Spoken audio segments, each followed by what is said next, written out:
Olá, amigos do canal Intermediário, sejam bem-vindos a mais um CI Podcast. Meu nome é Roberto e temos um convidado hoje muito especial. Esse é especial porque leva as nossas câmeras para um perímetro maior. A gente vai falar em instância federal hoje, não é isso, Anderson? É isso aí, pessoal. Boa noite. Aqui é Anderson Nascimento e hoje nós temos a presença ilustre do nosso deputado federal Carlos Zaratini. Seja bem-vindo, Zaratini. Obrigado pelo convite. Cumprimentar aí a todos que estão nos ouvindo e nos vendo. E agradecer o convite aí do canal Intermediário. Bacana, é uma honra aí tê-lo no nosso canal. Legal, pessoal, vamos agradecer os nossos apoiadores, a começar pelo Kleber, espetinhos do Kleber, sempre sensacional. Kleber, um abraço. Pessoal, aqueles que quiserem acessar aí no Instagram, @espetinhos do Kleber, o melhor churrasco da região, os pratinhos de baião de dois, feijão tropeiro, tá cada vez mais incrível. Acesse lá e siga lá para vocês terem acesso às promoções, enfim. A gente vai depois abrir aqui, distribuir para os nossos convidados. Kleber, um abraço. Valeu, Kleber. E temos a VNT, né? VNT Fibras, a melhor internet aqui da região. Para você que está assistindo esse episódio no canal Intermediário e você fizer o pedido de internet, falar que ouviu aqui no canal Intermediário, a instalação é grátis. Então aproveite essa promoção, VNT Fibras, a melhor internet aqui do Jardim Jacira e região. E para não esquecer, a Cap Bolos, a melhor loja de bolos aqui do Jardim Jacira. O Rubens já é quase sócio lá, já tem carteirinha VIP, né, Rubens? Rubens fez uma cirurgia, tá ali, daqui a pouquinho você vai sentar. Você tá falando que não vai sentar, mas você vai sentar sim. Vai. Um abraço lá, Paulinho, por favor, carteirinha VIP do Rubens. Acessem aí no Instagram, pessoal, @capbolos. Louco, meu. Bolo sensacional. Carlos, seja bem-vindo. Eu vou abrindo aqui o churrasco. Mais uma vez. E, por favor, fale aqueles que não te conhecem, quem é o Carlos Zaratini? Bom, eu sou deputado federal, aliás, estou deputado federal agora, né, no 4º mandato. Já fui deputado estadual, já fui vereador em São Paulo, já fui secretário de transporte no governo da Marta Suplicy, né, e sou um camarada nascido aqui na cidade de São Paulo, né, minha vida toda foi aqui, nunca saí da cidade e sou economista. Legal. Estamos aí. Nascido no Bexiga. Nascido no Bexiga? É. Bom, você, se não me falha a memória, você tem uma história muito forte, né, durante sua atuação no município de São Paulo em relação ao bilhete único, né? Foi uma... Você já foi secretário de transportes, né, do governo municipal. Quando eu fui vereador, Anderson, eu fiz o projeto de lei do bilhete único. Sim. Né? Aprovamos lá na Câmara, foi uma aprovação tranquila, teve alguns votos contra, mas tranquila. Aí o Maluf, era o prefeito, vetou. Sim. Quando ele vetou, nós continuamos batalhando pelo bilhete único, né? Então, todas as eleições que tiveram em seguida, eu convencia os candidatos do PT, o Suplicy, eu convenci, depois o Zé Dirceu foi candidato a governador, né? E eu sempre convencia os candidatos, bota na plataforma o bilhete único. Sim. Vamos defender. Então, o bilhete único passou a ser uma bandeira do PT. Certo. Quando a Marta ganhou a prefeitura, ela me convidou para ser secretário de transportes, né? Ela falou, Zaratini, você vai ser secretário, eu defendi o bilhete único, agora você vai sentar lá e vai fazer esse bilhete único, hein? Você acha que a sua formação, vai fazer. A tua formação é de engenharia? Não, eu sou economista. Economista? Economista. Todo mundo acha que eu sou engenheiro porque o meu pai era engenheiro. Né? Então muita gente fala, você é engenheiro. Não, eu sou economista e fiz pós-graduação em engenharia de transportes. Porque eu trabalhava no metrô e eu comecei a gostar muito de transporte. Aí eu fui me especializar antes de ser secretário, né? Aí quando eu me candidatei a vereador, eu parei, eu tinha só que fazer a tese. Entendi. E não fiz a tese, então eu não tenho diploma de pós-graduação, né? Entendi. Na Poli. É porque você tem cara de engenheiro, pô. Zaratini, mas você... Mas aí só pra contar isso, aí a Marta falou, não, agora você vai... Você vai ter que fazer. Tá na pasta, né?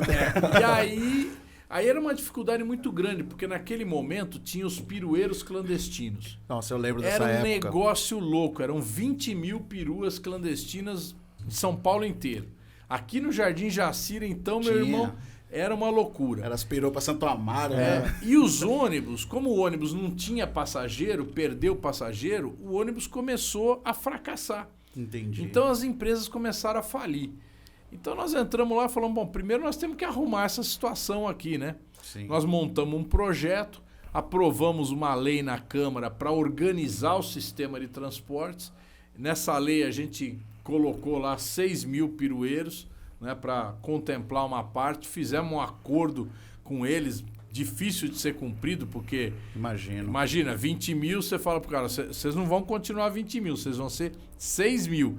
Putz. E aí era pau, né? Foi nessa época que surgiram as cooperativas, que eles criaram os consórcios, porque eu lembro que teve uma mudança, né? Nós fizemos primeiro...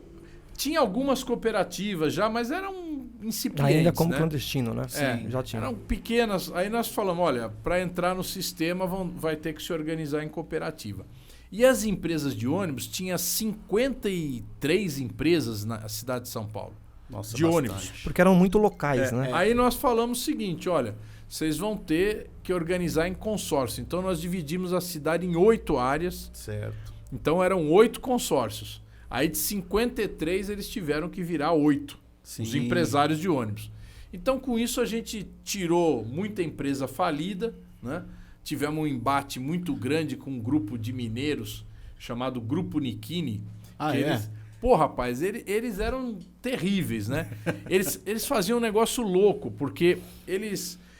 Naquela época tinha passe escolar. Sim, o passe escolar era um papelzinho. Era, né? A cartela destacava, rasgava. O que eles faziam?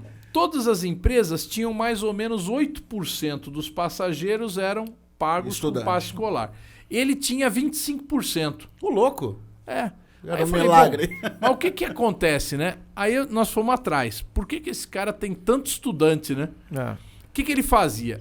Como o pessoal pegava o passe escolar e vendia para os camelôs... Tinha um mercado paralelo de passes. O camelô revendia.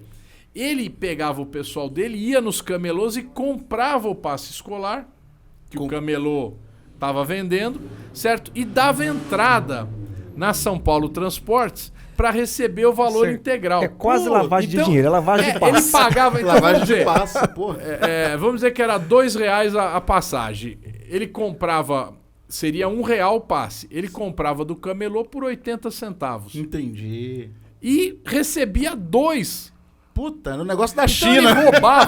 Ele roubava a São Paulo Transporte e roubava todos os outros empresários. Aí nós falamos, é o seguinte, intervenção. Intervimos nas empresas dele. Ele tinha umas 6 empresas. Intervimos em todas. Caramba. Aí pegamos... E aí continuamos operando. Sim. Caçamos a concessão dele, tá caçado, você tá fora. Falamos para ele, você tá fora. Não é que é temporária a intervenção, não. E os seus ônibus vão ficar com a gente.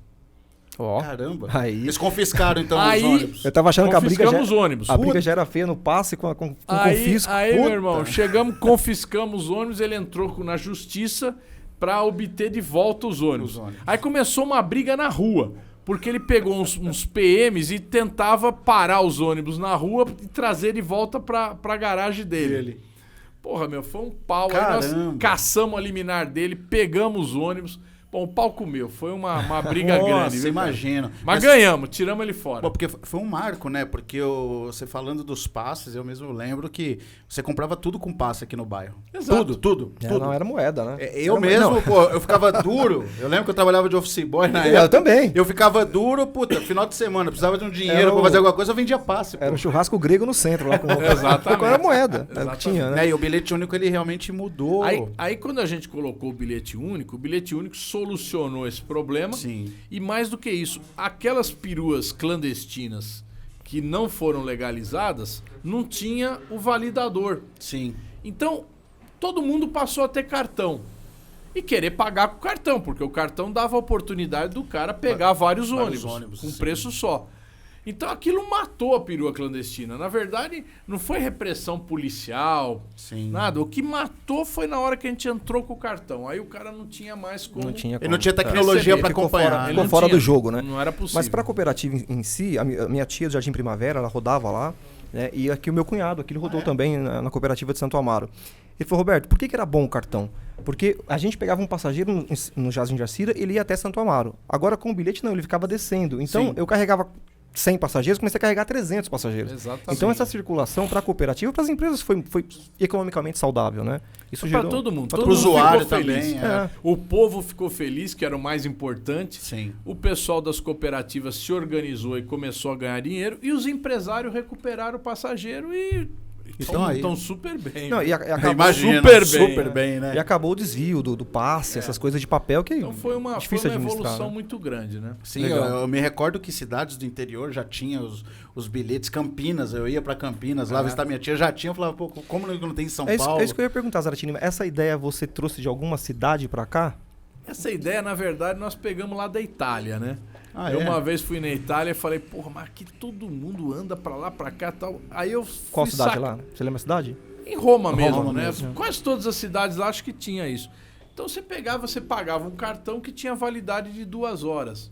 E pá, e o cara andava. Eu falei, Sim. pô, por que não fazemos isso? Você dava mobilidade para as E pessoas. eu tive uma briga, porque ali era o final do governo da Erundina. E a Erundina, no último ano, resolveu fazer tarifa zero. Que era um negócio dificílimo de fazer. Nos finais de semana ou Não, sempre? todos Direto? os dias, Tarifa tarifa zero. zero? Ela veio com a proposta. Na louco. verdade, o Sandrone, que era o presidente da CMTC da época, Sim. não, vamos fazer tarifa zero. Aí eu trabalhava no metrô na época. Sim. Eu falei, puta, esse negócio de tarifa zero vai ser uma loucura. Quem é que vai controlar um negócio desse? Aí nós fizemos uma proposta do bilhete único. Falamos, em vez de tarifa zero, vamos fazer um bilhete único que barateia para todo mundo, né? Sim. E é um conforto. Aí que eu montei o projeto de lei e tal. Aí aí teve a eleição, a Erundina saiu, entrou o Maluf, eu apresentei o projeto. E Puta. fomos pra briga. Que bacana, que bacana. É uma história aí interessante, Pra porque quem não acompanhou. para quem não acompanhou, né, igual tem Pô, acho que a maioria do povo nem sabe disso hoje em dia, né? aquela uma garotada coisa Porque antiga. isso foi 92, 93, abaixo de 25. entendeu? Foi quando 27 teve a não tem. municipalização do sistema de transportes, né? Exato, Que a Erundina, se não me municipalização engano, da ela Erundina. fez Depois o Maluf privatizou o a sistema, CMTC, sim. entendeu? Assim, a referência, o seu nome sempre está associado ao bilhete único, porque eu lembro, eu era adolescente na época Marcou. e marcou, porque na mídia, de uma forma geral, falava, né? Até entrevistas, eu bem recordo, né? Um nome muito ligado ao bilhete único. Você citou há pouco seu pai, né? O seu pai, ele teve problemas com a ditadura lá, ele chegou até a sair do Brasil, né? Você pode contar um pouco pra gente desse período, como foi? Meu pai foi um camarada que começou muito jovem a participar da política, né? Pra você ter uma noção, ele nasceu em 35 e em 1950 e pouco teve a campanha do Petróleo é Nosso.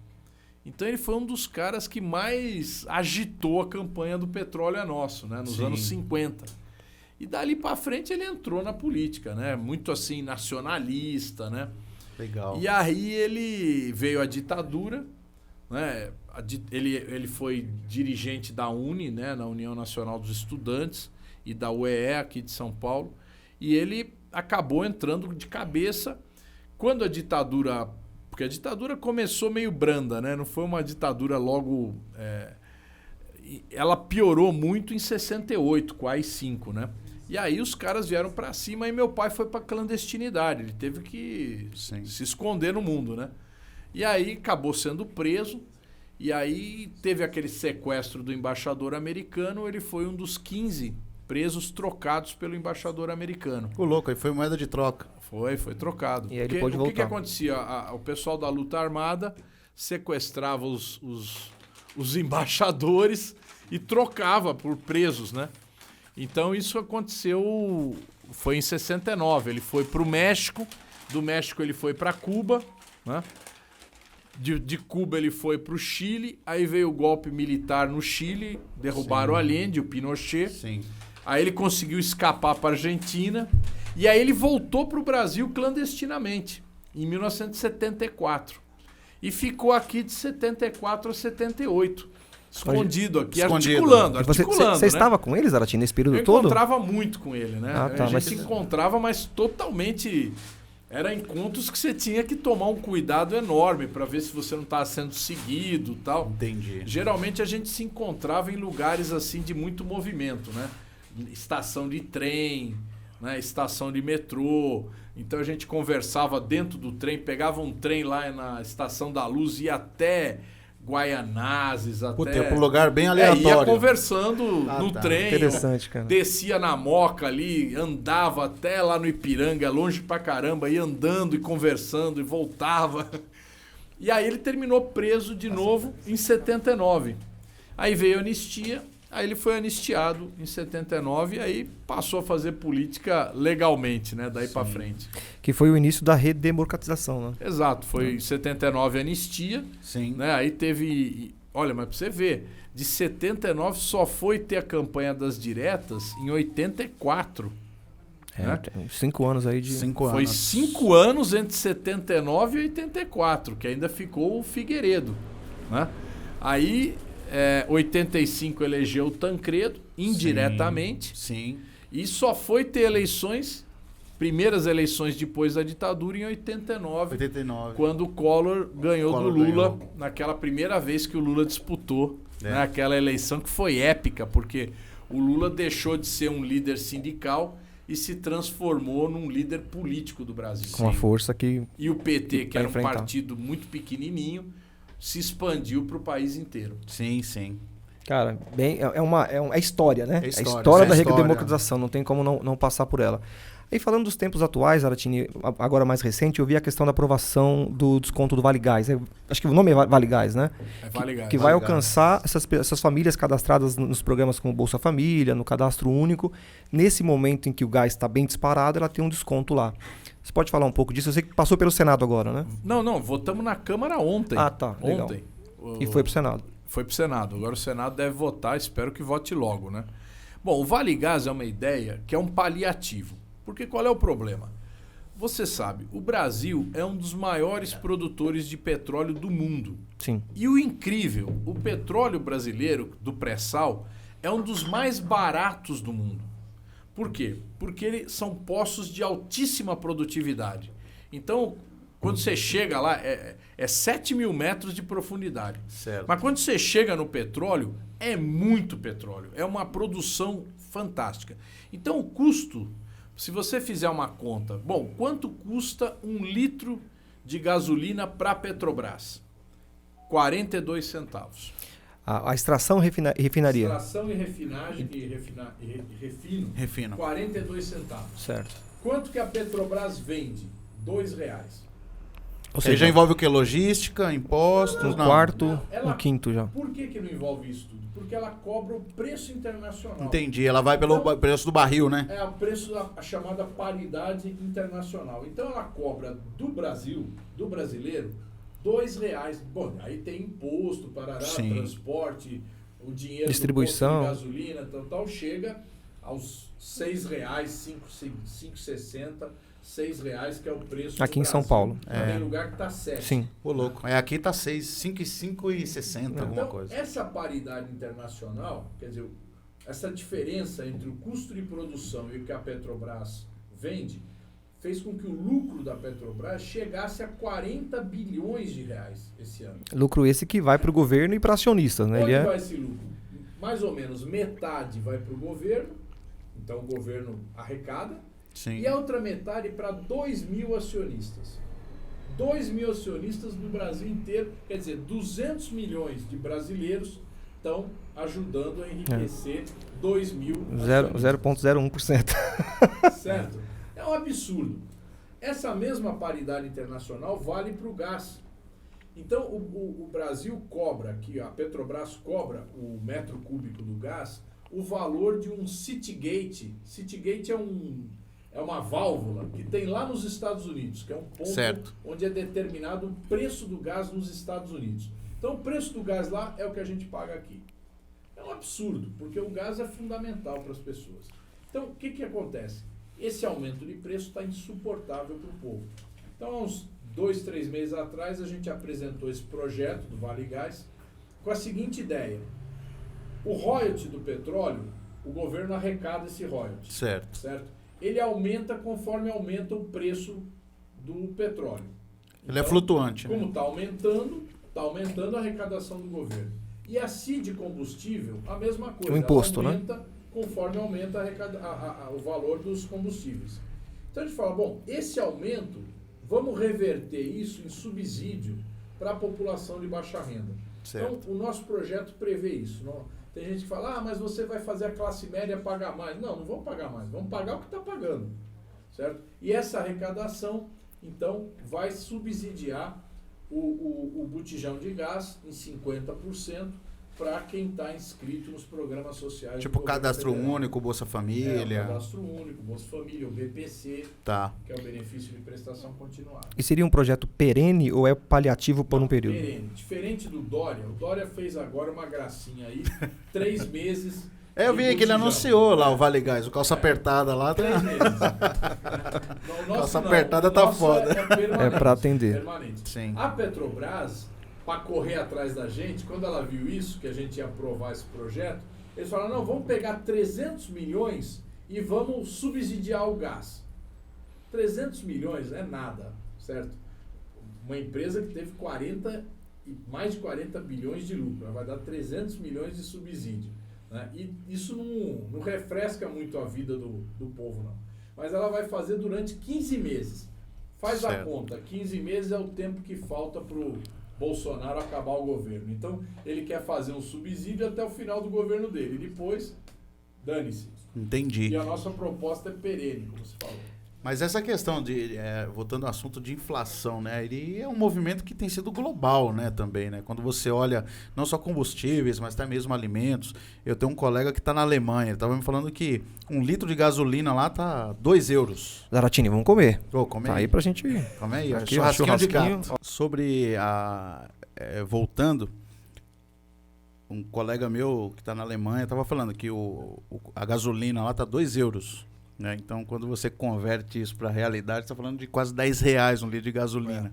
E aí você fala, e aí tava falando, a gente conversando, né? Que eu tava falando, tá foda aqui, tudo aumentando, né? Esse efeito inflacionário. E eu acho que é um movimento que ele é mundial, acho que tá ligado também a essa questão do Covid, né? Porque isso meio que sacudiu todo o mercado, né? Todo o sistema financeiro de uma forma generalizada, né? Não, é verdade. O preço do petróleo aumentou no mundo inteiro, aumentou Sim. no mercado mundial. A diferença é que nós temos uma empresa aqui no Brasil chamada Petrobras, que foi fundada com o objetivo de garantir, em primeiro lugar, petróleo, garantir que a gente não precisasse depender de outros países. Sim, se fosse autossuficiente. Ela começou quando se descobriu o petróleo lá, ó. Você lembra que o Monteiro Lobato, né? Todo mundo fala isso. O Monteiro Lobato foi um dos precursores da campanha do petróleo nosso. Eu não... Ele foi... Tanto que tem uma cidade na Bahia, onde foi descoberto o petróleo, no recôncavo baiano, que chama Monteiro Lobato. Legal. Então, o que acontece? Nós criamos a Petrobras com 2 objetivos. Garantir a segurança energética e garantir preço baixo. Aí como é que você tem uma empresa que produz a um custo lá embaixo e cobra o mesmo valor internacional? Você fala, mas a empresa tem que garantir a renda dos seus acionistas. Muito lindo isso. Só que quem é que está pagando isso? O povo brasileiro entende. Então tá errado esse modelo. Conceitualmente não era para ter acionista, né? O maior acionista... Exato. Né? Se você for pelo princípio de Olha, que era... isso começou lá com o Fernando Henrique. O Fernando Henrique pegou boa parte das ações da Petrobras e foi vender na Bolsa de Nova York. Ali, naquele momento, ele deu uma entortada na Petrobras. O governo Lula não desfez essa entortada totalmente. O governo Lula incentivou a Petrobras a investir em novas pesquisas de petróleo, localizou o pré-sal, começou a explorar o pré-sal, investiu em refinarias, novas refinarias, enfim, ampliou a ação da Petrobras, mas não mudou a composição do capital. Quer dizer, o capital, praticamente metade, ficou nas mãos dos acionistas privados e ele nunca recomprou essas ações. Eu acho que é necessário fazer isso. Nós precisamos reestatizar a Petrobras para garantir que ela forneça a um preço menor para o povo brasileiro. Ô Zaratini, mas, por exemplo, eu entendi pela sua explanação que o custo hoje da Petrobras é 1/4 do que ela está vendendo, né, na refinaria, na porta lá para quem vai distribuir. 1/4 por aí. Legal. E que seria talvez necessário uma intervenção nessa questão de preço, de composição de preço lá. Não sei quem pode, acho que o presidente não pode fazer isso porque tem essa parte de acionistas. Porque aí você tem, na verdade é meio a meio, né? Aí fica difícil. Não é o caso, então, de acabar com esse monopólio, cara? Que você fala em estatizar, e eu fico pensando assim, o monopólio da Petrobras fica muito difícil, uma coisa muito pesada para girar. Se você tem, como nos Estados Unidos, bandeiras múltiplas, abre o mercado, né? Refinando e distribuindo isso. Não é um caminho, cara? Vocês não entendem isso como uma possibilidade? Eu não acho, não. Eu acho assim, nós somos um país dependente. Nós não somos de potências maiores. Nós não somos um país que tem um desenvolvimento ainda suficiente para a gente... Então, essa dependência implica que a gente tem que ter, em alguns setores, a intervenção estatal, a participação estatal. Vamos pegar a Coreia. A Coreia, hoje todo mundo fala, a Coreia é uma potência, se bem que é um país bem pequeno, com 50 milhões de habitantes. Mas a Coreia foi a intervenção estatal que criou os grandes grupos coreanos. LG, Hyundai, né? São todos projetos que iniciaram com a intervenção estatal. Eu tive na Coreia. Você pega lá, eles estão construindo trem-bala para todo lado. Quem é que está botando recurso lá? É o governo. Por quê? Porque ele está desenvolvendo uma indústria ferroviária, ele está desenvolvendo uma indústria eletrônica, ele está desenvolvendo uma série de indústrias através daquele investimento. Então, no caso brasileiro, nós temos as condições de ter um petróleo mais barato, combustível mais barato para o povo, se a gente tiver uma empresa realmente focada nisso. Fala, mas é um monopólio. Tudo bem, é um monopólio. Na verdade, o Brasil deixou de ser monopólio lá no governo Geisel, quando ele abriu os contratos de risco. Mas tem outras empresas explorando. Mas essas empresas, elas têm os seus acionistas e elas não vão vender esse petróleo barato. Elas vão sempre praticar preços do mercado internacional. É por isso que a gente tem que ter um petróleo barato para as condições que a gente tem de investimento da indústria em geral serem mais favoráveis. Nos Estados Unidos, você fala, mas nos Estados Unidos é assim, mais ou menos. Os Estados Unidos têm grandes reservas de petróleo, grandes estoques de petróleo. E eles nunca deixam diminuir esses estoques. Dentro e fora do território americano. Exato. E por que eles intervêm? Por que os Estados Unidos intervêm tanto no Oriente Médio? Por que ele busca manter a Arábia Saudita, que é o maior produtor do mundo, do lado dele? Ele não deixa. A Arábia Saudita, você fala, mas os Estados Unidos defende a democracia. O regime mais tirânico que tem, um dos mais tirânicos... Bom, agora está o Talibã lá no Afeganistão. Mas um dos mais tirânicos do mundo é a Arábia Saudita. Vocês lembram o que eles fizeram com aquele jornalista na embaixada saudita? Lá, o jornalista entrou na embaixada, sei lá, para pedir alguma coisa. Saiu de lá picadinho. Então, e os Estados Unidos não fala nada. Para ele tudo bem. Por quê? Porque ele quer garantir a sua reserva de petróleo para não ter tanto controlar os preços internamente e o valor do dólar também. E não ter crise de abastecimento. Mas quando fala, voltando ao assunto de estatizar, por exemplo, 100% a Petrobras, vamos fazer uma comparação. A gente tem os Correios, né? Eu não sei, até na minha visão, né, uma visão muito pessoal, que o Estado hoje tem capacidade de gerir uma empresa como a Petrobras, porque o Estado, teoricamente, ele não está preparado para gerir um business desse, na minha opinião. Porque, assim, hoje a qualidade do serviço público, cara, desde a saúde, educação, não generalizando, mas não tem eficiência que a iniciativa privada tem, né? Isso... a Prevent Senior tá aí, né? Não. Cara, SUS... Mas funciona. Eu sei, mas faz teste para ver se o... eu não posso afirmar isso. A lógica do capital nós somos... O PT é um partido de pessoas com concepção socialista. Ainda que o partido em si não coloque que a gente deve partir para o socialismo agora, nós queremos primeiro democratizar a sociedade, né? Gerar empregos, desenvolver o país para a gente poder evoluir para o socialismo. Mas a lógica do capital é uma lógica de apropriação do lucro. Você falou do Correio. Hoje em dia, o Correio é a única infraestrutura logística do Brasil capaz de entregar qualquer coisa em qualquer lugar do país.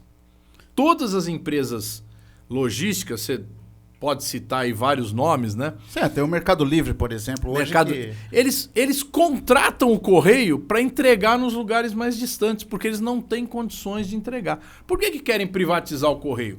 Porque o capital quer se apropriar dessa infraestrutura que foi construída ao longo de décadas, né? Séculos talvez, mas ao longo de todo esse tempo que foi construído o correio, você tem uma infraestrutura que ninguém vai construir da noite pro dia. Mas não é... Porque você precisa entregar, nós estamos aqui falando pela internet, certo? Nós estamos chegando, isso aqui chega na pessoa com facilidade. Agora, o espetinho aqui, alguém tem que levar lá. Sim. Né? Então eu compro pela internet e alguém tem que entregar, certo? Essa entrega, só quem consegue fazer com eficiência é o correio. Você fala, mas podia ser mais eficiente. Lógico, podia sempre melhorar. Porque assim, aqui eu tiro pela região, aqui você compra um negócio pela internet e você tem que ir lá em Itapecerica buscar, porque o correio não entrega. Ou por área de risco, ou por ineficiência mesmo, a demora, né? E quando você faz uma compra num site, por exemplo, você compra hoje e recebe amanhã. E eu acho que o problema dos correios também é uma questão aí de que a conta não fecha, né? Ela é uma estrutura inchada, cara, que lógico. Hoje ninguém manda mais carta como no passado, né? Ele foi desenhado também num período, né? O modelo de negócio, ele foi desenhado num período que você tinha um volume comercial de carta, né? Hoje é tudo por e-mail, conta de consumo. E aí ficou muito restrito também e limitada a atuação do correio. Quando a gente olha a estrutura que era para carta... tem que ser de entrega de encomenda. Entrega de encomenda. Mas, Aratini, assim, eu entendi, eu concordo contigo, Sim. mas... chegar nesses lugares mais extremos, realmente as empresas privadas não querem, porque não dá lucro e é difícil a logística, elas não querem. Só que elas querem nas grandes capitais. Então não era o caso de fazer uma forma... PPP, né? Exatamente, fazer com que... Olha, eu vou dar agilidade, onde eu entrego 90%, e esses 10% aí com subsídio público, porque aí o Correio também não tem essa receita lá para cobrir isso. Imagina que tem um subsídio forte da União. Eu faço com os Correios. O Correio... ele tem apresentado lucro quase todos os anos. O ano passado, por exemplo, ele deu 1 bilhão de lucro. Não é um grande lucro, mas 1 bilhão de lucro. Certo? Então, ele é lucrativo. E ele consegue entregar lá na ponta, no lugar mais distante, porque ele tem a entrega aqui em São Paulo, no Rio de Janeiro, em Belo Horizonte, que são os grandes mercados. Que dá esse equilíbrio econômico. Então, ele consegue... É como a Infraero, os aeroportos. A Infraero, ela tem Congonhas... Santos Dumont, Guarulhos... Tinha, né? Guarulhos já foi privatizado. Viracopos também foi. E Viracopos e o Galeão. Viracopos, né? Não é mais Infraero também. Então, aí agora só tem... a Infraero se tornou totalmente deficitária porque ela só ficou com Santos Dumont e Congonhas como aeroportos lucrativos. Aí todos os aeroportos do interior, que eram dela, estão à míngua. O governo está tendo que pôr dinheiro. O que o governo vai fazer agora? Vai terminar de privatizar. Tudo bem, eu acho que até aeroporto é uma coisa que não tem necessidade de Estado, né? De você garantir o Estado tem que garantir. Né? Isso tinha uma concepção meio militar, né? De que os aeroportos eram segurança nacional, tal. Né? Mas, por exemplo, uma coisa que ninguém faz no Brasil, quem faz é o governo, é o controle aéreo. Né? É verdade. O controle aéreo, que em muitos países do mundo é feito por empresas, no Brasil é feito pelos militares. Né? Então isso é caro, porque você precisa ter radar, você precisa ter equipamento, você precisa ter gente preparada. É deficitário pra caramba. Não. Na região do Amazonas ali não tem, cara. Não tem, né? É bem difícil. Entende? Então é isso. E o Brasil fez uma coisa interessante, que não tem no resto do mundo. Juntou a defesa aérea com o controle aéreo. Então, o mesmo radar que localiza onde estão os aviões de carreira, ele localiza onde estão os aviões militares. Entendi. E ele localiza aviões que não são, vamos dizer assim... Clandestinos. São clandestinos. Então, por exemplo, esses radares da Amazônia, quando entra um camarada lá que não se identifica, a aeronáutica fica sabendo na hora e ela pode eventualmente mandar um caça lá para... fazer o cara descer, né? Entendi. Mas voltando aí, eu tô querendo ter uma aula de economia aqui com o professor. Vamos lá. Professor, não. Voltando para a Petrobras lá. Baixar preço é o que todo mundo quer. Isso. Mas se eu abaixo esse preço e tiro dessa régua de mercado e coloco num preço de produção aqui com margem de proteção de lucro para o acionista e tudo isso, eu não favoreço a exportação e aí a exportação me prejudica depois? É uma pergunta de leigo, tá? Então, mas aí se você tivesse uma gestão na Petrobras que realmente estivesse comprometida com o desenvolvimento nacional, essa gestão não poderia nunca priorizar a exportação. Você fala, mas ela vai ganhar mais dinheiro na exportação. Não, mas ele tem que... Qual é o objetivo da empresa? É garantir o suprimento do mercado nacional. Se sobrar, exporta. Se não sobrar, não exporta. Certo? O Brasil tem um déficit de refino. Nós não conseguimos refinar tudo que a gente consome. E a gente tem um superávit de produção. Então a gente exporta uma boa parte da produção e compra o derivado de petróleo. Nós ainda temos... Por isso que a gente queria construir mais refinarias, para ser autossuficiente no refino. Bom, além disso, uma empresa como a Petrobras é um motor do desenvolvimento. A indústria naval, quando o Lula estava no governo, chegou a 80 mil trabalhadores. Então a gente tinha uma grande indústria naval em desenvolvimento. Quando teve o golpe contra a Dilma, entrou o Temer, a primeira coisa que eles fizeram foi falar, não, para de comprar das empresas brasileiras, vamos comprar da coreana, vamos comprar da chinesa, e passou-se a comprar plataformas, navios, né, que são necessários centenas de navios para fazer toda essa operação, passou-se a comprar de estaleiros de outros países, principalmente do Oriente. Resultado, a nossa indústria naval de 80 mil trabalhadores tem 7 mil trabalhadores hoje. Né? Eu tive a oportunidade de visitar, acho que tem uns 10 anos isso já, um estaleiro de Rio Grande, lá que é um estaleiro de uma engenharia que a Petrobras já havia contratado, acho que 25 plataformas na época do boom do pré-sal, que ia empurrar essas plataformas para poder fazer extração. Cara, é de encher os olhos. É uma coisa realmente assim... Maravilhosa. É de encher os olhos. Você vê os estaleiros construindo... E esse estaleiro de Rio Grande, eu conheci também, é o único estaleiro quadrado. Ele é quadrado. Normalmente os estaleiros são compridos, né? São retangulares. Lá é quadrado. Por quê? Se constrói a plataforma seca lá dentro. Não sei se você chegou a perceber isso. Você construía a plataforma e depois você deixava encher e a plataforma saía flutuando. Exato. Então era um estaleiro... Tá parado. Tá enferrujando, cara. Lá em Pernambuco... Abreu Lima, né? Não, Abreu Lima é a refinaria. Né? Mas tem o porto lá de... Suape. Pô, ali tinha um estaleiro gigantesco, maravilhoso. Eu conheci lá. E o povo ali daquela região, que era tudo, trabalhava no corte de cana, e corte de cana é um negócio que vai acabar, passou a ser funcionário dos estaleiros. O que aconteceu? Fechou tudo, não está produzindo mais nada. Então o Brasil perdeu a oportunidade de ser um grande país na área naval, um país que tem a costa do tamanho do Brasil. Sem dizer outra coisa, se a gente tivesse essa condição naval, nós teríamos a chamada navegação de cabotagem. O nome é estranho, né? Sim. Mas a navegação de cabotagem é o transporte de mercadorias dentro do próprio país. Sim.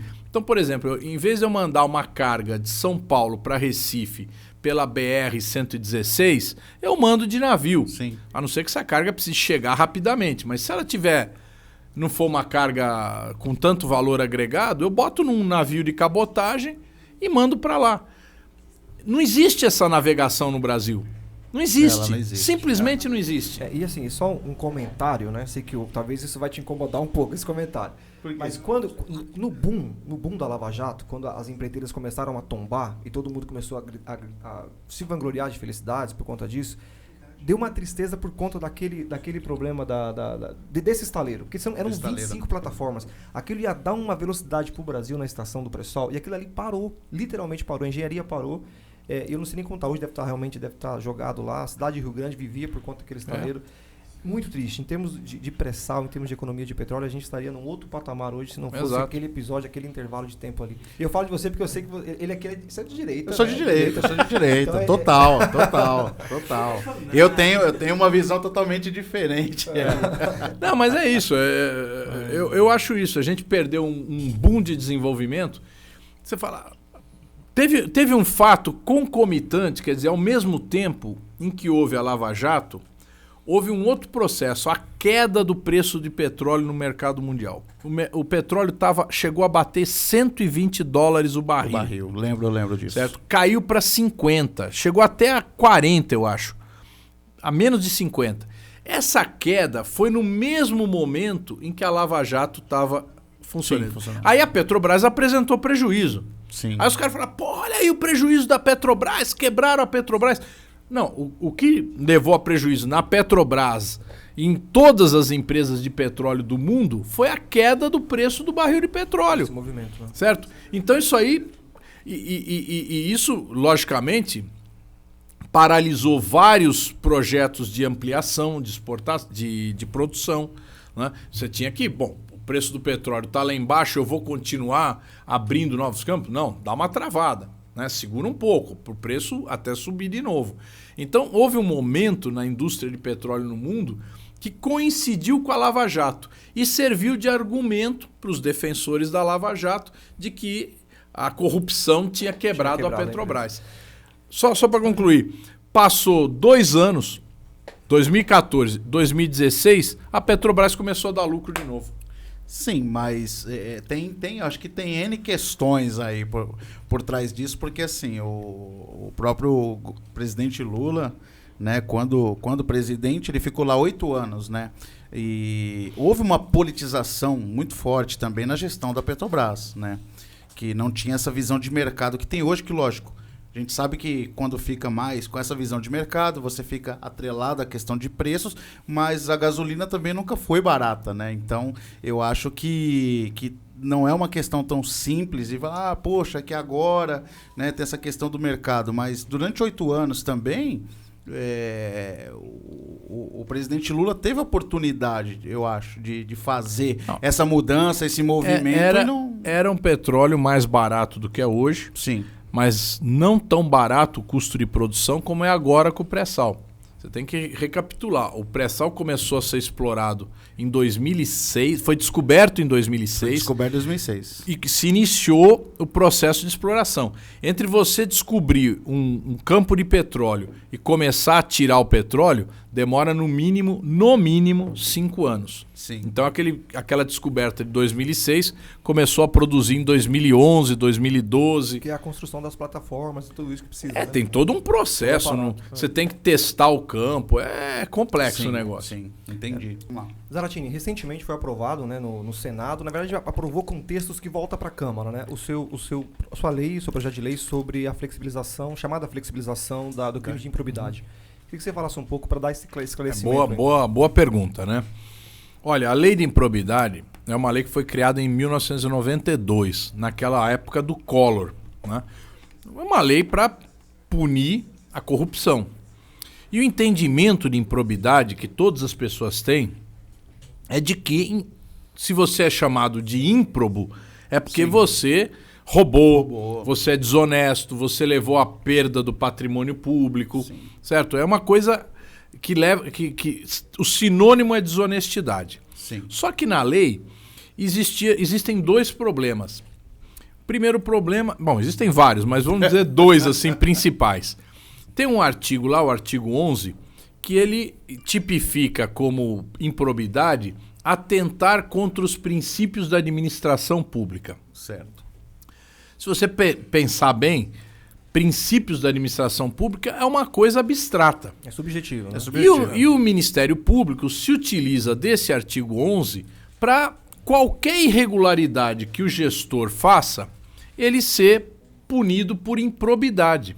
Né? Almoçou, não apresentou notinha porque esqueceu. Por exemplo, isso. Perdeu a nota. Aqui em Itapecerica da Serra, o Jorge Costa, quando foi prefeito lá atrás, ele tinha uma verba que era para reformar uma escola e uma outra escola caiu o telhado.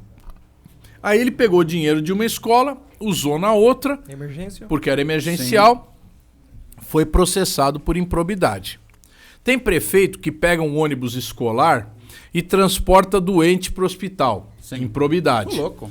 Certo? Então, tudo passa a ser improbidade. O Lindbergh Faria, que vocês devem lembrar dele, senador, agora é vereador no Rio, ele foi prefeito de Nova Iguaçu. Ele foi condenado por improbidade porque usou o símbolo do partido na prefeitura, como símbolo da prefeitura. Qual era o símbolo da prefeitura? Um sol. Qual era o partido dele? O PT. Bom, você pode dizer, o sol é uma estrela, né? Mas não tem nada a ver, né? Se fosse o PSOL, né? Mas ele não era do PSOL, ele era do PT. Então, quer dizer, tudo passou a ser improbidade. Então, esse artigo 11 ele precisava ser reformulado. A outra coisa é que você precisava definir que, de fato, o administrador, o gestor, o prefeito, ele tem que agir com intenção. Sim. É o chamado dolo, quer dizer, o cara agiu de fato para causar esse prejuízo à administração, ou isso foi uma coisa que aconteceu por uma série de outras condições. Então nós tipificamos como tem que ser tipificado o dolo, quer dizer, a vontade de causar, de se enriquecer, de beneficiar alguém, de causar prejuízo ao Estado. Então, esses são os dois problemas principais que nós corrigimos nesse novo projeto, exatamente para falar, olha, tem que ser punido quem é corrupto, quem é ladrão, quem é desonesto. Sim. Né? E quem erra, quem tem outros problemas, existem outras ações. Ação civil pública, ação popular. Você acha que o prefeito furou a fila da vacina. Isso não é improbidade. Isso é uma irregularidade, certo? Sim. Então você faz uma ação popular contra ele, certo? Ele vai ter que pagar uma multa. Agora, a punição na lei de improbidade é dura. É Porque perda, caça os direitos políticos. perda de direitos políticos, que é uma punição muito dura, bloqueio de bens. Então tem cara que fica 20 anos com o bem bloqueado. É né? muito Certo. mais severo. Ressarcimento do prejuízo causado à administração e multa. Então é uma série de punições duras, pesadas. Então você não pode, o cara furou a fila. Agora, eu vou tirar o direito político dele? Não cabe, entendeu? Porque tirar o direito político de uma pessoa é muito grave. É uma situação muito grave. Sim. Então, a gente buscou exatamente fazer o quê? Fazer com que a lei puna quem tem que ser punido. Inclusive, nós agravamos as penas. Né? Mas permita também que aquele que não cometeu o erro por intenção, né, ele seja punido por outro tipo de ação. É como contravenção e crime, né? Porque porque é uma comparação, né? Porque no âmbito jurídico você tem as contravenções que elas não chegam a ter o Código Penal ali, sim, né? Exato. E você tem um crime que é crime e não tem jeito. E esse texto... Bom, e aí a outra coisa que nós fizemos foi estabelecer prazos de prescrição. Porque a prescrição, do jeito que está na lei hoje, sim, ela é 5 anos a partir do fim do mandato. Então, se não houver uma ação durante 5 anos até depois do fim do mandato, então o crime está prescrito. Agora, se abrir a ação nesses 5 anos, não tem prazo para terminar. Então os processos são muito longos. E também não tem prazo para investigar. Então o Ministério Público abre uma ação e deixa lá, e fica lá. E quando o Ministério Público se interessa politicamente, esse cara vai ser candidato a prefeito. Então pega aquela ação de improbidade que tem lá na gaveta e vamos levantar ela. É isso que eles fazem, entende? E hoje acho que o Ministério Público tem estrutura para fazer, eles têm como tocar da forma como você está propondo. São 6 meses, eu acho, né? 6 meses. Nós aprovamos para investigação 6 meses, prorrogáveis por mais 6 meses. O Senado ampliou para 1 ano, prorrogável por mais 1 ano. Nós vamos discutir na Câmara se vamos manter os 6 meses que a gente tinha colocado ou se vamos ampliar para 1 ano. Né? Essa é a discussão que vai ser feita. Isso tem que passar pelo Bolsonaro ou não?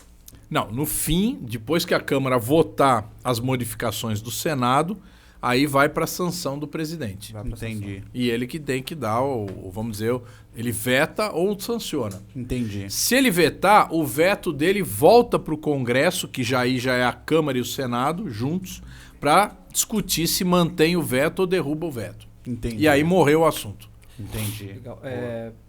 Zaratini, você citou o Jorge Costa, né? Você citou agora há pouco. E o Jorge Costa ele fez questão de fazer menção ao seu nome aqui. Ele falou por mais de uma vez. Mais de uma vez. Né? Ele tem um carinho, ele expressou um carinho muito grande. Inclusive, convidamos você que está nos assistindo a procurar no canal Intermediário a entrevista com o Jorge Costa, com o Dr. Francisco Nakano, enfim. Acompanha esse conteúdo que tá bem legal também.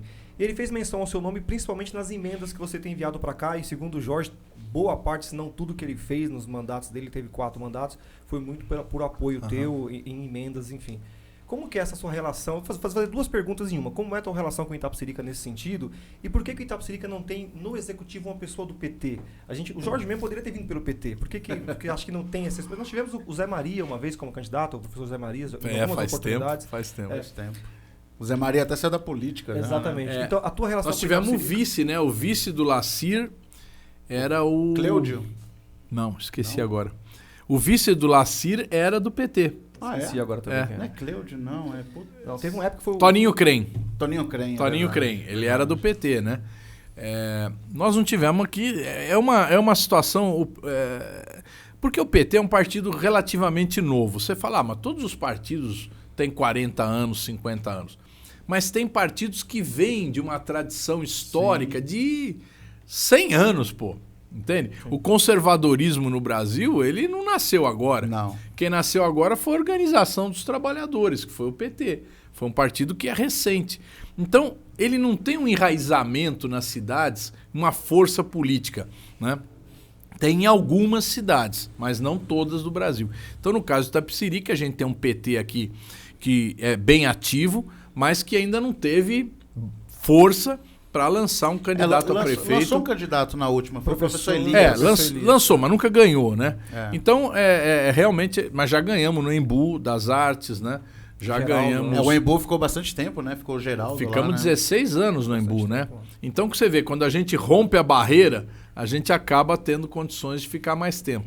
Você pega Araraquara, o Edinho Silva, tá lá no 4º mandato, entende? Uma cidade conservadora. Mas a hora que ele começa a administrar, então aquilo ganha uma credibilidade e consegue se manter. Agora, a nossa relação com Itapecerica é uma relação antiga. Eu fui deputado estadual, né, em 98, fui eleito em 98.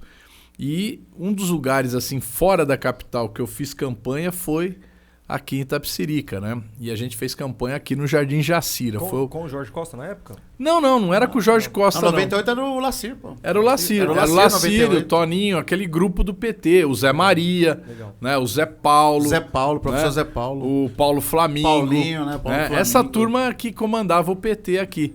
E aí a gente fez um trabalho, a doutora... Como é o nome dela? Que foi, inclusive, candidata também a prefeita. A Kátia? Não. Por Itapecerica? Ela é daqui também da região. A doutora Leda. A Leda acompanha a gente. A Leda era do PT. Ela era do PT naquela época. Então, a gente tinha um grupo aqui e a minha campanha aqui foi através desse grupo, né? Eu fui conhecer o Jorge quando eu já era deputado federal. Eu não conheci o Jorge durante o mandato dele aqui, os primeiros mandatos. Eu fui conhecer quando eu era deputado federal e aí o Jorge falou, não, pô, eu tô precisando pavimentar uma estrada aqui, que era essa estrada que liga o Jacira com o... Eu moro nela. O Mombaça, né? A Bias da Silva. A Bias da Silva. Aí ele falou, Zaratina, pô, você quer me ajudar? Eu falei, eu quero te ajudar, pô. O que eu posso fazer? Precisa pavimentar essa estrada. Aí, naquela época, eu acho que custou lá uns 4 milhões de reais, uma coisa assim. Ela deve ter uns 17 quilômetros. Ela é grande. 16 quilômetros. Hoje o preço seria bem mais, mas naquela época foi 2007, 2008. Aí eu fui lá na Marta Suplicy, que era ministra do Turismo. E ela podia colocar recurso para esse tipo de obra, né? Sim. Eu falei, Marta, precisamos botar uma força lá em Itapecerica, né? Vamos fazer uma emenda lá, dar um investimento. Aí a Marta me ajudou, liberou esse recurso, né? E a gente conseguiu, então, fazer aquela estrada. E aí eu falei, pô, esse Jorge aí é um cara interessante, pô, porque ele... Não, porque a coisa mais difícil, quando a gente manda emenda, é você ver a emenda concretizada. Sim. Pô, rapaz, tem um sofrimento, né? Você manda a emenda, não sai. Quando você avisa é uma alegria, depois é um sofrimento até ela ficar pronta, né? E o Jorge era rápido, né? Ele mandava bala e sempre vinha com uma ideia, outra ideia. E eu ia com ele nos ministérios, né? Vamos atrás. Sim. E a gente conseguiu muita coisa, né? Foi muito... De um lado a verba, do outro lado a execução. Ele é muito bom de execução, né? O Jorge é um camarada que... O Jorge, ele mesmo, ele falou aqui, ele falou, né? Eu falo com convicção e com orgulho que dificilmente você anda por Itapecerica da Serra. A gente até falou assim, pô, o Maluf de Itapecerica, ele não tem um lugar aqui em Itapecerica que você não passe que não tem asfalto que eu tenha colocado, né? Ele tem essa pegada aí de obra, de execução, né? Exato. Então, eu acho que deu certo, né? Um entrosamento com ele aí. Sim. Foi muito legal. E em relação ao governo atual com o Nakano, como você tem transitado lá? Tem emenda que tá vindo pelo Fabinho? Não, né? a gente tá mandando emenda aqui, né? Normalmente, porque eu tenho uma seguinte ideia. Eu não mando emenda pro prefeito, eu mando emenda para a cidade, para o povo da cidade. Então, evidentemente, quanto mais articulação você tem na cidade, você sabe onde precisa. Sim.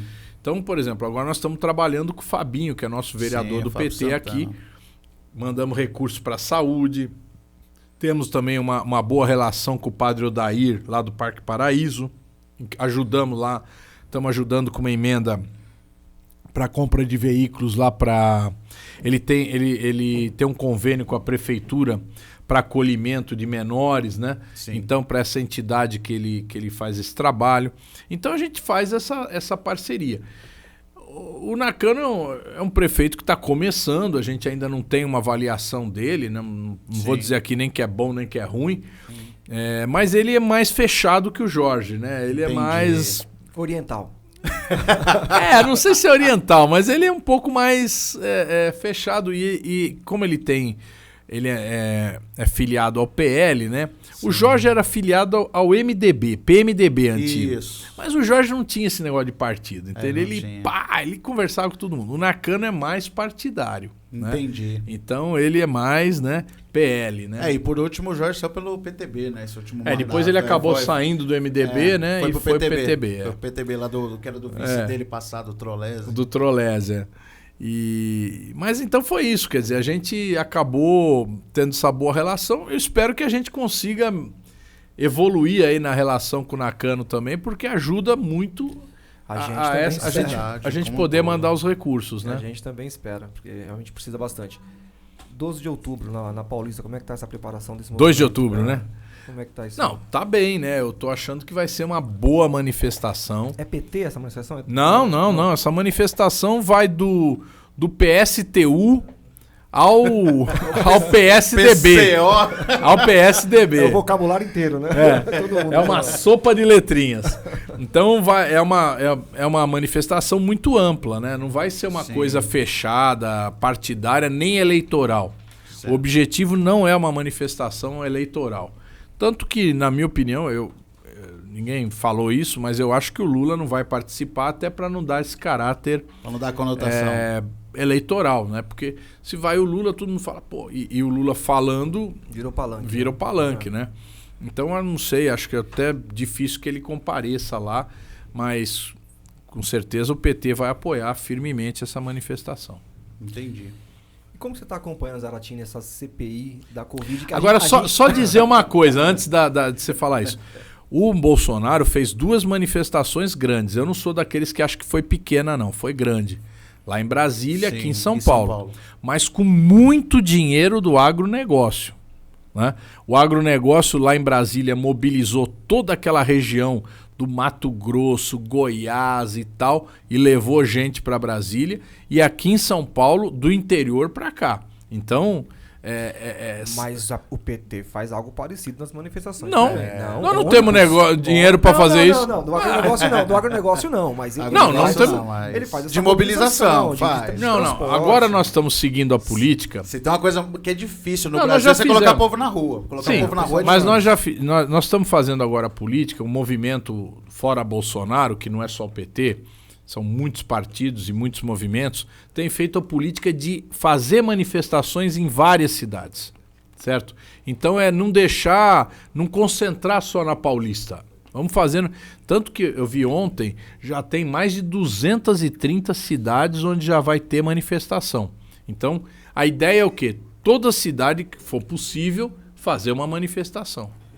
Legal. E como que você está acompanhando essa CPI, de verdade, a CPI da Covid? A gente tem dado umas risadas aqui, porque... Cara, é bizarro. Como que você tem acompanhado isso? Pois é, bizarro. Agora você veja só, Primeiro que eu acho que essa CPI não é daquelas que a turma fala vai terminar em pizza. Já não deu pizza, né? Já tá... Ela tem provas muito claras, né, de vários crimes que foram cometidos, né? Então, eu acho que o relatório do Renan Calheiros vai ser pesado, né? Eu não sei se ele vai chegar a apontar uma culpa do Bolsonaro, mas vai ser um relatório pesado, né? Pelo menos aquele Pazuello... Mas o Renan orquestrando uma CPI é o poste mijando no cachorro, né, meu? Porra. Não, tudo bem, você pode achar isso, mas ele vai fazer um trabalho ali pesado. Agora, vê bem, tem muita gente que foi convencida, Sim. Que a cloroquina é boa, salva vidas. Tem gente convencida. Tem gente convencida que não tem que tomar vacina. É incrível isso, cara. Então, quer dizer, a lavagem cerebral que essas fake news fez nessas pessoas é terrível, né? Então o cara fala, não, eu não vou tomar vacina e ponto, não vou mas tomar aí vacina. é liberdade de escolha, né? O cidadão, a relação médico-paciente, Eu sei. ele tem a liberdade de escolher se ele quer ou não. Sim, né? só que o fato dele não tomar vacina transforma ele num transmissor. Mas quem tá vacinado não pode ter medo. Se o cara, né? Porque Não, se eu tô não. imune, pô, por que eu Não, vou ter medo não. do cara que não tomou Não, vacina?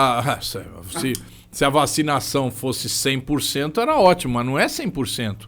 Você sabe que não é 100%. Ela tem um determinado percentual, dependendo da vacina. Sim. Tem umas que protegem 90%, outras 50%, outras que é 50%. Então, a gente sabe que a vacina não é perfeita, mas ela protege. Aqui ele tá estudante de medicina. Estudante de medicina, né? Ali já... Ele deve estar ali. Fala, Caio. De boa, tô de Tô errado, não? Não, porque eu acho que assim, a liberdade individual tem que prevalecer também. Se o cara é contra... Não, mas se o cara é transmissor, não é... Não, mas quem toma vacina não precisa ter medo, pô. Porque senão não faz sentido eu tomar vacina se ela não me protege. Ela protege. Ela protege não de você não pegar o vírus. Você pega o vírus. Sim, só que os sintomas O sintoma é atenuado. Sim, sim. O Zaratini, mas aí tirando o crachá do PT, né? Você acha que o impeachment seria bom no Brasil? De verdade, eu não consigo imaginar que é bom no Brasil. Hoje o impeachment tem no Mourão lá, que é um Bolsonaro soft. Não acho que seria bom. Tirando o crachá do PT, seja sincero, um impeachment hoje pro país. Eu acho assim, o Bolsonaro, ele cria tanta confusão, ele impede que você resolva os problemas, ele atrapalha a própria gestão dele. Ele atrapalha... Você viu o que ele fez no Banco do Nordeste agora? Ele quer derrubar um diretor e inventou toda uma história para derrubar a diretoria para entregar para o partido do Valdemar Costa Neto, o PL. Todos os outros partidos da base dele estão putos da vida. Ontem o pau quebrou. Eu sou da Comissão de Orçamento. A discussão na Comissão de Orçamento passou a ser o Banco do Nordeste. Ninguém falou do orçamento. Então você vê, ele criou uma briga na própria base dele. Então, quer dizer, ele é um cara do conflito, sabe, da confusão. Ele é um cara que não ajuda a organizar o governo, ele desorganiza o próprio governo dele. Então, além das maldades que ele faz, ele tem essa característica. Eu acho que ele está sendo muito ruim para o Brasil. Então, quanto mais ele fica no governo, pior fica o país. Pior do que estava quando ele assumiu? Tá muito pior. Muito pior. Poxa, ficou, né? O PT Muito ficou quase pior. 16 anos e, cara, a realidade não era esse mar de rosa que tanto falam também, né? Porque às vezes as pessoas falam de um jeito que parece que o Brasil era um outro país. Não, mas era muito melhor. Parecia que era a Suécia. Sem dúvida. Você tinha mais gente estudando, você tinha mais gente sendo atendida, você tinha... os médicos cubanos que nós trouxemos aqui, que atendiam mais a população, foram tudo embora. Sim, sim. Você tinha um nível de teve renda uma melhor. Parte que ficou, né? Que não quis voltar pra lá, né? De 1.000, 2.000. Aí, 1.000 ou 2.000 só que ficaram. Então, quer dizer, mas voltando aqui ao assunto, sim, ele desorganiza o governo. Então é bom que ele saia, no meu modo de ver é bom. Você fala, mas pro PT seria ruim ele sair. Por quê? Porque ele na verdade, ele impede que surja a chamada terceira via, ele trava. Né? O que você acha da terceira via? Até aproveitando o gancho, você acha que existe uma terceira via? Não. Tem. Na prática, porque assim, ventilam-se nomes, né? Falam do O Ciro, que acontece, Anderson? Uma parte da burguesia brasileira chegou à conclusão que o Bolsonaro perde do Lula. Certo. Essa turma que já viu isso, e não é difícil ver, porque todas as pesquisas mostram isso, fala, não, nós temos que tirar esse cara daí e botar outro nome. Como é que nós vamos tirar ele? Bom, impeachment é difícil porque ele comprou a maioria do Congresso. Então nós temos que ir pro judiciário. Mas seria o impeachment por quê, por exemplo? Pô, ele cometeu vários crimes, pô, de Quais? Responsabilidade. A vacina, por exemplo, é um. Esse é o mais evidente. Mas vários outros crimes. Pedalada fiscal, várias.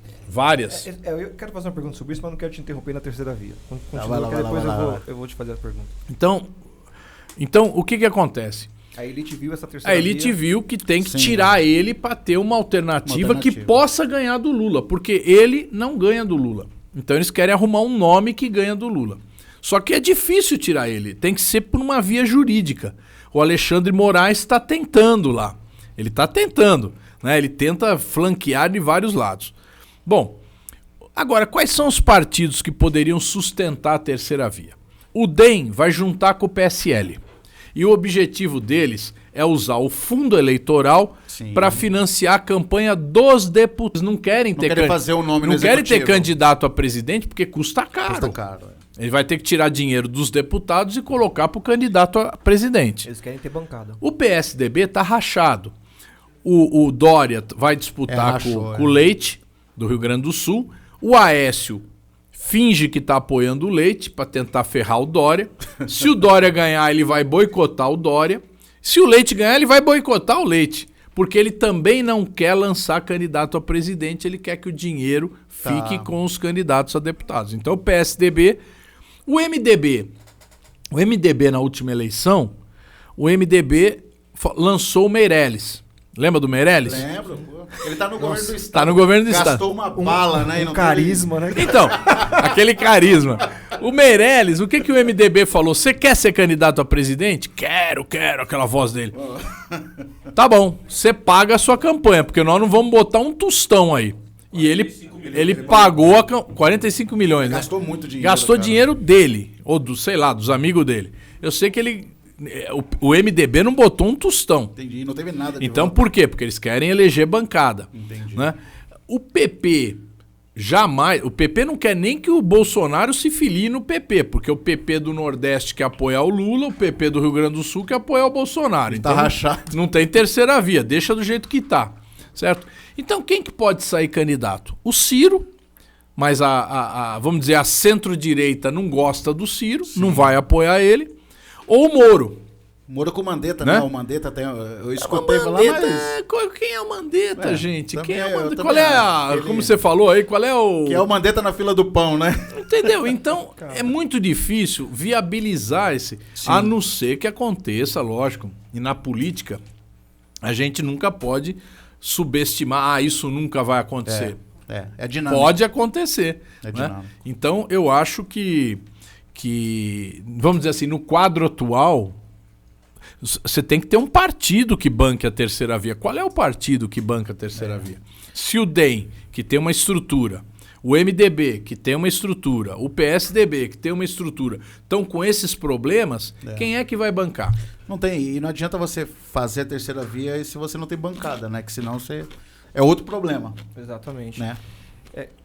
Fala. Não, a questão da terceira via, ela é uma realidade, não terceira, quarta, quinta. Aí você vê o Moro sendo ventilado, você vê o Mandetta, você vê tantos nomes aí. Até o Luciano Huck, né? Tava ventilado. A Sorte Marina dele que deve, eu- a Marina deve vir aí. Ah, mas a Marina só aparece Será que vai 4 vir a anos. Marina? Mas Eu acho difícil. pulveriza a oposição. E aí você tem a situação Bolsonaro e você tem A a oposição. oposição pulverizada. E aí é segundo turno. E aí no segundo turno é que fica aquela É onde o situação. bicho pega. É onde o bicho pega. Que eu acho que realmente o Lula no segundo turno ele absorve tudo isso aí e leva pra frente. Mas eu acho que o Lula tinha que costurar um vice forte. Do alto da minha ignorância política, acho que o que tá faltando pro Lula é ventilar nomes que possam Eu acho que ajudar ele nesse sentido. o Lula, na cabeça dele, tá trazer um partido do centro para ser o vice. De novo. Mas aí é o tal negócio. Que é o né? jogo. A gente precisa, primeiro, ele precisa ganhar. Precisa ter 50% mais um dos votos. Segundo, Ele precisa governar. Né? Então, Sim. vamos dizer, a nossa bancada hoje é 54 deputados. É a maior bancada da Câmara. É a maior, né? Mas com 54, é 10%. 10%. Tá muito pulverizado. Então, a esquerda somada dá 130 deputados. Está longe dos 257. Então, vamos dizer que a gente consiga crescer de 50 para 80, que seria o maior otimismo do mundo, né? 54 para 80. Ainda assim, a gente estaria longe, né? Sim, sim. Então, eu acho assim, a gente vai ter que governar com um governo que tem clareza de objetivos, isso o Lula tem, ele sabe o que quer fazer, né? E ele é capaz de articular as forças para que esse resultado aconteça. Isso que é importante. Legal. Falando do Lula, né, a gente tem escutado aí algumas coisas que ele já tem dito, né, nessa pré-campanha, vamos chamar assim, e uma delas é a regulação de mídia, né? Como que você vê, como que você imagina que se vai realmente acontecer e como que você imagina que essa regulação aconteça sendo benéfica ou não para os veículos de mídia, né? A gente está crescendo com veículo de mídia, então, de certa forma, isso vai nos interessar bastante. Olha, o problema é o seguinte, no Brasil você tem um monopólio da mídia, Sim. certo? Você tem a Rede Globo, Um monopólio indireto. né? Assim. Você tem, que a Rede Globo tem As afiliadas. as aí suas do Brasil afiliadas inteiro. no Brasil inteiro, que retransmite, não produzem nada. Sim. Nada. Exato. Você vai em Pernambuco, que é uma dos estados com maior riqueza cultural do Brasil, você vai ver a mesma novela aqui de São Paulo. Certo? A cultura de São Paulo, do Rio, se expande para o Brasil inteiro e a cultura local é sufocada. Então, quando a gente fala regulação, é esse monopólio, você quebrar esse monopólio. Quebrar esse monopólio de que forma? Liberando outras outras emissoras Sim. para que elas Abrindo mais possam concessões. existir, abrindo mais. Então, por exemplo, a TV digital, nós perdemos uma oportunidade. A TV digital ela tem um leque de canais gigantesco. Sim. Nós tínhamos que abrir esses canais da TV digital para outras empresas que não sejam empresas de grandes redes. Você pega a TV digital. A Globo tem quantos canais? Tem a Globo, tem a Globo News, tem o Multishow, tem o Sport TV, Tem um tem monte. não sei O quanto. sistema Globosat. Certo? são Então vários eles têm canais. vários, ocupando vários canais da TV digital. Não, por que nós não podemos ter canais? Pô, um canal de Pernambuco, um canal do Rio Grande do Sul, um canal do Amazonas, certo? E incentivar. Então, quando a gente está falando regulação, é permitir que outras opiniões, que outras forças da comunicação tenham acesso aos canais. Rádio comunitária. Vamos falar Sim, de rádio rádio comunitária. comunitária. Rádio comunitária é uma coisa boa, né? Mas o que acontece? Não pode ter mais do que... Quanto é que é os quilowatts? Eu não lembro agora dos quilowatts, mas tem uma coisa de alcance, né? É limitado o ao alcance. Que depende dos quilowatts. Então é uma lâmpada... É uma lâmpada... 100 kW, 50 kW, se não me engano é isso. 50 kW não me recordo, mas eu sei que o é bem máximo. restrito. A rádio comunitária só pode ter 50 kW. Segundo, não pode ter propaganda. Só pode ter apoio cultural. Pô, como é que o cara vai viver se não tiver propaganda? Me explica, da onde ele vai tirar? Não, tem que ser de uma associação do bairro. Pô, até a associação do bairro tem que buscar recursos para financiar a sua atividade. Então, nós temos que mudar a lei das rádios comunitárias para permitir o maior número de rádios. Imagina se nós estivéssemos falando aqui numa rádio comunitária de Itapecerica. Nem sei se tem rádio comunitária em Itapecerica. Não tem. Não tem? Talvez, acho que se não, tiver. via web talvez, mas... Não, via web não. Rádio. Rádio homologada na Anatel não tem. Então, você vê, nós temos que ampliar canais de TV, nós temos que ampliar canais de rádio. A rádio digital é outra realidade que está sendo implantada agora. Ninguém está discutindo. Ninguém está discutindo a rádio digital. Então, nós precisamos fazer uma democratização. Então, quando a gente está falando em regulação da mídia, é isso. Não é impedir que a Globo exista. Não é esse o objetivo. Porque o maior medo da Globo é esse. Sim. Não mexe comigo. Eles continuam sendo... Eles têm a concessão renovada eternamente. ganham rios de dinheiro. É porque quando fala em regulação de mídia, dá uma certa conotação. Eu já li muita coisa a respeito. Já li de tudo. Que fala desde cerceamento da liberdade de expressão, de regular o conteúdo, enfim. Quando era do governo Lula, nós criamos lá uma frente parlamentar em defesa da mídia regional. Eu cheguei a ser presidente dessa frente. Qual era a nossa briga? Era chegar na SECOM, que é a Secretaria de Comunicação do Governo Federal, e brigar para distribuir a propaganda do governo para o maior número possível de rádios e jornais do Brasil, do interior do Brasil. Então o que a gente começou a dialogar? Com os jornais do interior, com as rádios do interior e falar, olha, vamos se juntar aqui e vamos brigar com a gente para distribuir. Porque o que dizia o Tribunal de Contas? Não, tem que botar o dinheiro onde tem maior audiência. Então você continuava incentivando a Rede Globo. Os grandes canais. Quer dizer, o dinheiro tem... revista. Qual é a revista que você vai botar? A Veja é a maior, né? Qual é o jornal? Folha de São Paulo é o maior. E o resto do Brasil? Sim.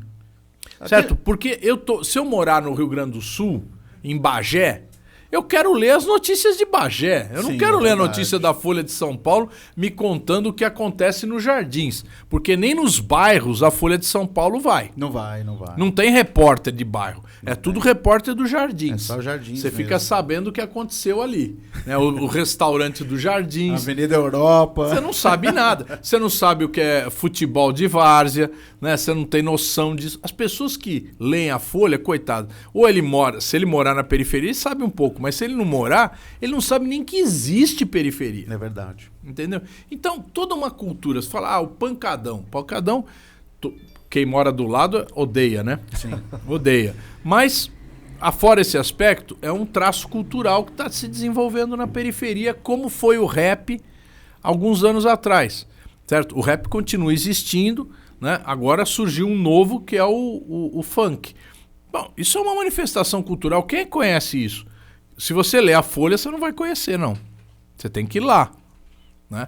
A juventude da periferia conhece, mas o resto não...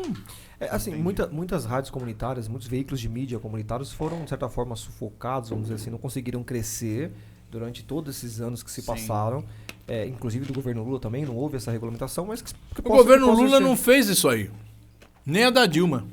Então, talvez possa acontecer agora. Porque eu lembro que no início dos anos 90 teve um boom de rádio comunitária. Sim. Teve um boom. Exatamente. Eu lembro que todos os bairros aqui da região tinha sua rádio comunitária. E aí acho que houve mudança. Que eram clandestinas. Que eram clandestinas, mas elas tinham uma força. Eu lembro que você mandava recado, você pedia música, igual interior. Então o cara perdia a carteira. Puta, achamos uma carteira no supermercado Barbosa de fulano de tal. Ela tinha uma... Eu lembro que ali no Horizonte Azul tinha uma rádio chamada... Nossa, agora não vou lembrar. Emoção FM. Emoção, eu lembro. Emoção FM. Veracruz. No Veracruz, ali na divisa com o Horizonte. Nossa, fez sucesso. Fez sucesso. E ela 102.9. 102.9. Puta, você tá caguetando a idade aí, bicho. E essa rádio... E aí numa época que aqui era terra arrasada, violência aqui... era uma situação totalmente diferente do que é hoje. E a rádio, ela tinha uma função social... muito importante, tanto de informação, porque era uma época que não tinha internet, enfim. E é uma pena não ter a rádio comunitária. Outro dia aqui a gente estava se perguntando, porque aqui, né, os patrocinadores somos nós e os parceiros aqui. Você sabe, a rádio comunitária ela é obrigada a funcionar numa única frequência no Brasil inteiro. Louco. É uma única frequência. Então, você vem aqui em Itapecerica, é aquela frequência. Você vai ali no Embu das Artes, é a mesma frequência. Você vai aqui no Mboi Mirim, é a mesma frequência. Por quê? Porque eles não querem que você expanda a rádio. Tá. Então, as rádios comerciais, elas exigiram que na lei fizesse essa restrição. Entendi. Então, vamos supor, aqui em Itapecerica, tem quantas rádios aqui? Uma ou duas? Tinha a Tropical nenhuma, FM, mas não é mais aqui. Foi embora daqui. Então, não tem nenhuma. Não tem. Por que só pode ter uma frequência? Não poderia ter várias? A frequência é de Itapecerica, mas a rádio não fica aqui. Não, mas não poderia ter várias, porque o espectro está aberto. Sim. Então é isso que Tá é falando aí de regulação quase da mídia. 200 mil habitantes, né? Tem espaço. Exato. E você vai pro interiorzão aí, onde as cidades são mais distantes uma das outras, você chega numa cidade e tem uma ou duas rádios, é só isso. Por que não pode ter mais? Sim. Quando só aproveitando E você esse que é gancho- liberal, você que é liberal... Não, eu sou olha só. conservador. Não, mas você é liberal na economia. Ah, na economia sim. Você que é liberal na economia, você tem que fazer o raciocínio. Por que não tem mais rádio? Vamos dizer, uma cidade que tem 2 rádios. Eles não deixam ter mais, porque eles falam, não, mas aí o mercado publicitário vai pulverizar. E aí todo mundo vai ter problema. Bom, mas aí você que é liberal tem que dizer, não, mas quem for a melhor rádio vai atrair mais. Sim. E a pior rádio Vai morrer. vai morrer. Vai morrer. Então, temos que ser liberal. Sim. Então, por que um governo como Fernando Henrique, que foi quem fez a lei das rádios comunitárias, ele adotou um princípio monopolista Sim. na comunicação? Pressão da mídia grande, né? Exato. É, a pressão, o lobby, né? O exato. lobby da Então, grande mídia. Porque é um monopóliozinho em cada Sim. cidade. É. Certo? Então, isso daí Você a gente começa- tem que mudar. Então, até aproveitando esse gancho, eu estava falando, né, por exemplo, aqui nós patrocinamos, né? Nós temos alguns patrocinadores, e outro dia a gente estava na discussão. Poxa, por que a gente não consegue captar uma mídia publicitária do Estado? Por exemplo, tem mídia que fala, tem programas, por exemplo, o Ministério da Saúde faz campanha de vacina. É informativo, é utilidade pública. O governo do Estado, né, fala de algum tema específico, é a própria prefeitura. E aí a gente estava, eu trouxe essa discussão para o grupo aqui, a gente estava falando, poxa, mas como que a gente consegue uma publicidade dessa? Aí quando você começa a pesquisar, você fala, putz, não é algo tão simples. Exato. É burocrático. Eu lembro, burocrático, eu muito tinha, burocrático. eu fui candidato a vereador em 92, né? Aí eu fiquei suplente por 1 voto. Putz, um voto. É. Puta. Aí eu falei, porra, vou... Isso era papel ainda, né? Era papel, porque o cara não conseguia escrever Zaratini, é difícil. Sim. Então muita gente escrevia Zé Ratini. Aí o cara anulava. Zarantini, Nossa, anulava. É porque tinha que escrever, né, É, cara? então, Putz. bom, eu fiquei suplente. Eu falei, pô, vou abrir um jornal aqui no Butantã, né? Que foi o bairro que eu morava e que eu tive mais voto. Aí criamos um jornal. E aí eu tinha um cara que era meu parceiro no jornal, que ele era um puta vendedor. Só que ele levava a gente ao prejuízo sempre, porque ele ia vender para um lojista uma propaganda e a gente estudou um preço. Ó, o preço é R$10. Aí o cara, não, pô, R$10. Tal. Aí ele baixava pra 9, ele baixava pra 8, ele baixava pra 7. Ele falava, não, vendi o jornal inteiro, tudo com preço abaixo do custo. O gerente ficou louco. Eu falei, porra. Mas aí um dia ele falou, eu vou vender pro Carrefour. E tinha um Carrefour lá no Butantã. Ele foi lá, tinha um departamento de compras do Carrefour, que era um monte de... Ele me contou, eu não fui, né? Ele falou, é um monte de baiazinhas, Zarati. Então você chega lá com o seu produto pra tentar vender, né? Ele chegou e falou, foi vender. O cara quase botou ele pra fora, vai embora daqui, rapaz. E o jornal já tinha 2 anos. A gente fazia quinzenal. Entendi. 25 mil exemplares Pô, distribuídos de casa em casa. Expressivo. Expressivo. Mas o Carrefour não botou o cara pra fora. Vai embora, vai embora, vai embora. É difícil, é difícil. Telatini, reforma eleitoral. A gente está caminhando para o final, mas tem mais alguns temas ainda que a gente queria te ouvir. Reforma eleitoral, como você tem visto? A gente está novamente, né? Passamos por isso no municipal, agora aí no federal tem essa reforma passando lá pela Câmara. Não, olha, o que foi votado e vai valer para a próxima eleição esse ano... Voltam as coligações, né? Não, acabou as coligações. Acabou, não né? passou no Senado, manteve, então não vai ter coligação. Alterou a regra das sobras, né? Sim. Que é aquele partido que não consegue fazer o quociente. Ele agora vai ter que fazer pelo menos 80% do quociente e o candidato ter pelo menos 20% do quociente para poder ser eleito, né? Então foi uma barreira razoável aí que foi colocada e foi aprovada as federações, que foi uma coisa bastante razoável, porque 2 partidos que pensem mais ou menos igual vão poder se juntar por um período de 4 anos, de norte a sul do Brasil, eleições estaduais e municipais, né? Vão ter que se juntar, é quase um casamento temporário, mas é um Sim, casamento é um de casamento. papel passado. Né? A coligação é uma amizade colorida, né? Mas Eles atribuem, constituem votos na mesma legenda, sendo 2 partidos, é isso? você junta 2 ou mais partidos, você cria uma federação. Entendi. E essa federação ela funciona como uma coligação, só que os partidos na coligação terminam a eleição cada um pro seu lado. Entendi. A federação não, você vai ficar 4 anos aguentando aquele cara lá. Inteiro. Exatamente. Chega lá no Congresso, só fala um líder, não vai ter 2 líderes, um líder só. O partido menor vai ter que... Isso vai dar certo, será? Não sei. Bom, existe em outros países, né? Ah, é? O Uruguai tem uma tradição muito antiga de federação, tem várias federações lá, é uma coisa... E funciona. Né? Então, o Portugal agora teve também a chamada concertação. Então, o que acontece? Eu acho que estamos indo num bom caminho, porque nós temos a cláusula de barreira, que vai ampliando a cada 4 anos. Sim. Né? Agora já vai aumentar para 2%. Nós temos o fim das coligações, né? Que também foi uma coisa boa. E nós mantivemos o sistema proporcional, que é melhor do que o distritão que uma parte lá queria aprovar. Então eu acho que foi boa. Aí você fala, bom, mas e o Código Eleitoral? Foi feita uma proposta de um novo Código Eleitoral, né?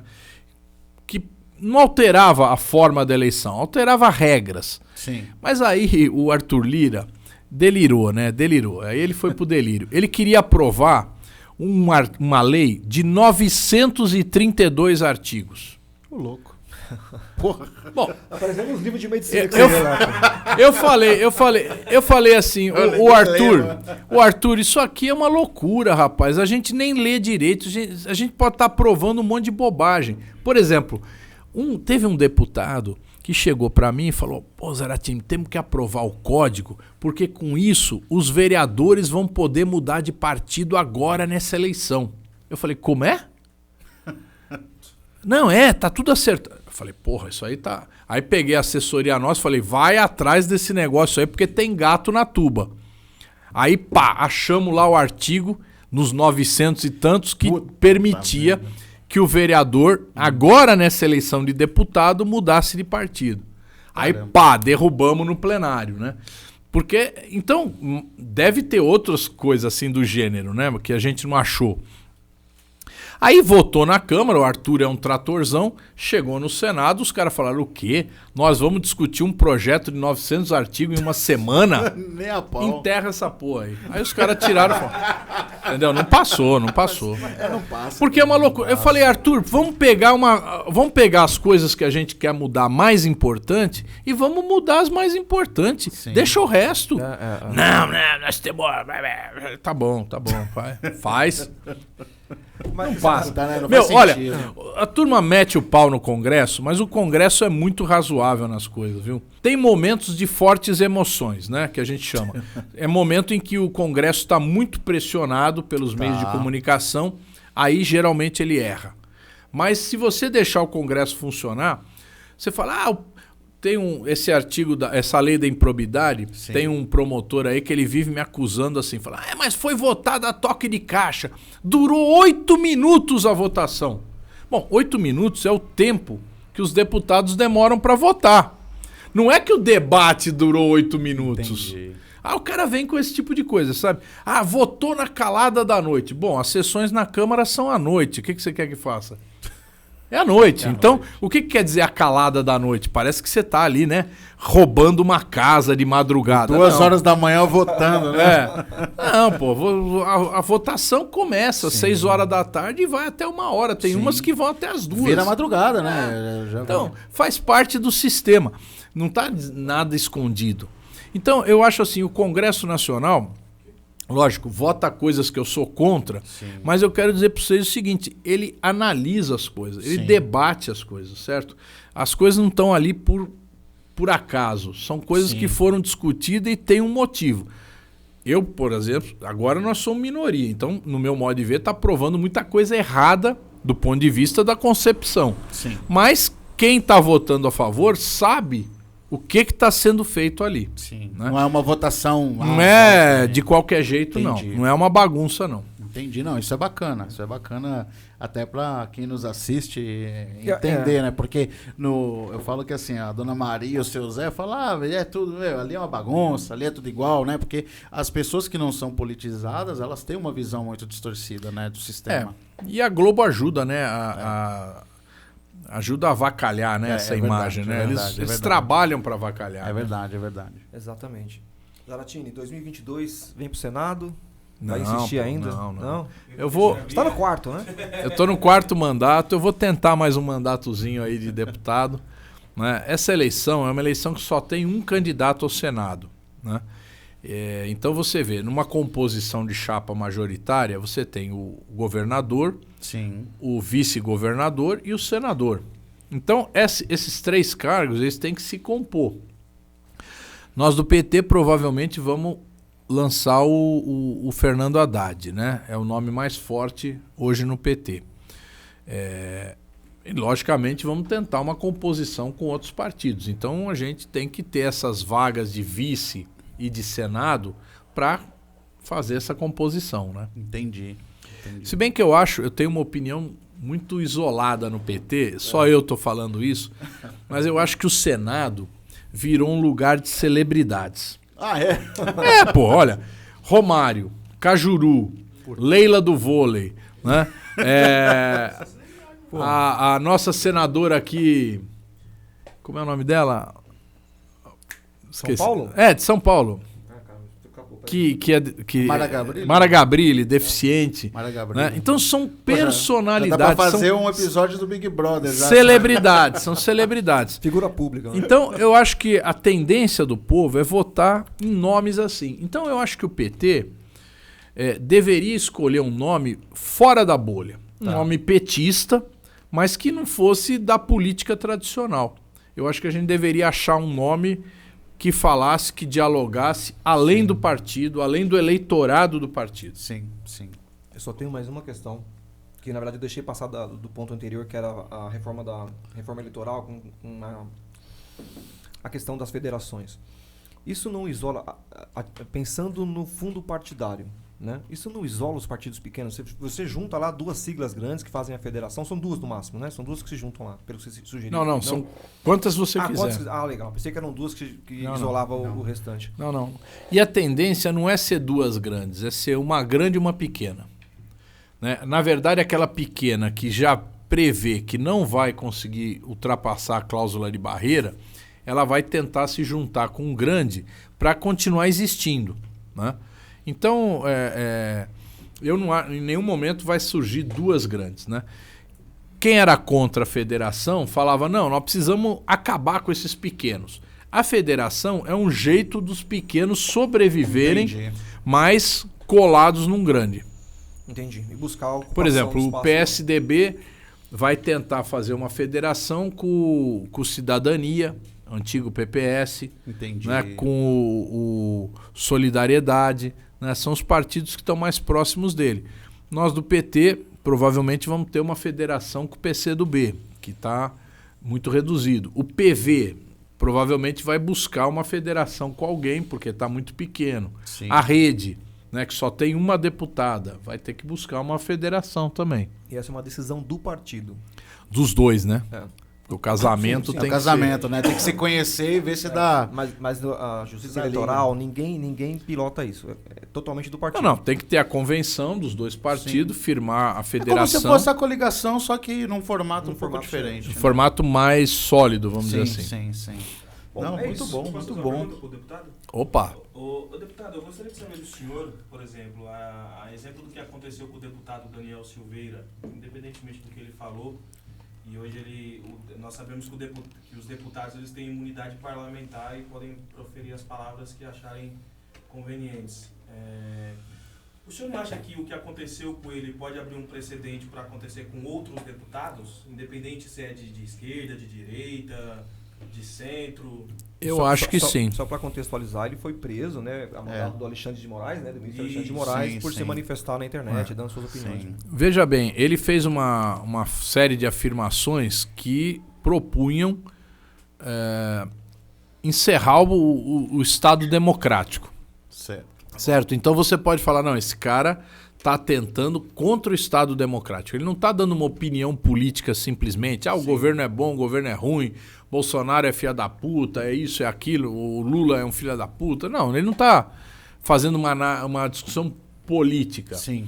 Ele estava propondo o fim do Estado Democrático. Então, você pode falar, então esse cara realmente ele é uma ameaça à democracia. Então, foi o embasamento da sentença lá, da decisão do Alexandre de Moraes, que resolveu prendê-lo, certo? O problema todo é qual é a fronteira disso, né? Então, de fato, você tem uma fronteira tênue. Sim. Porque, Total. o que é uma ameaça ao Estado Democrático e o que não é? Porque na prática, né? Que Então, ameaça o cara é uma situação difícil, né? É uma discussão difícil. Eu concordo com o seguinte, quem atenta contra o Estado Democrático tá fora do jogo. Esse cara não pode estar no jogo. Porque nós queremos manter a democracia, nós queremos manter esse ambiente que nós temos aqui hoje, onde cada um tem uma opinião e nós estamos tranquilamente aqui debatendo e ainda não se estapeamos. Né? Só no soco. Mas eu acho assim, a fronteira é tênue e essa discussão tem que ser aprofundada. Mas o senhor votou lá a favor da prisão dele? Eu votei porque, aquilo que eu falei aqui em um momento, você tem fortes emoções. Tem momentos, ali é um plenário de 513 deputados. Sim.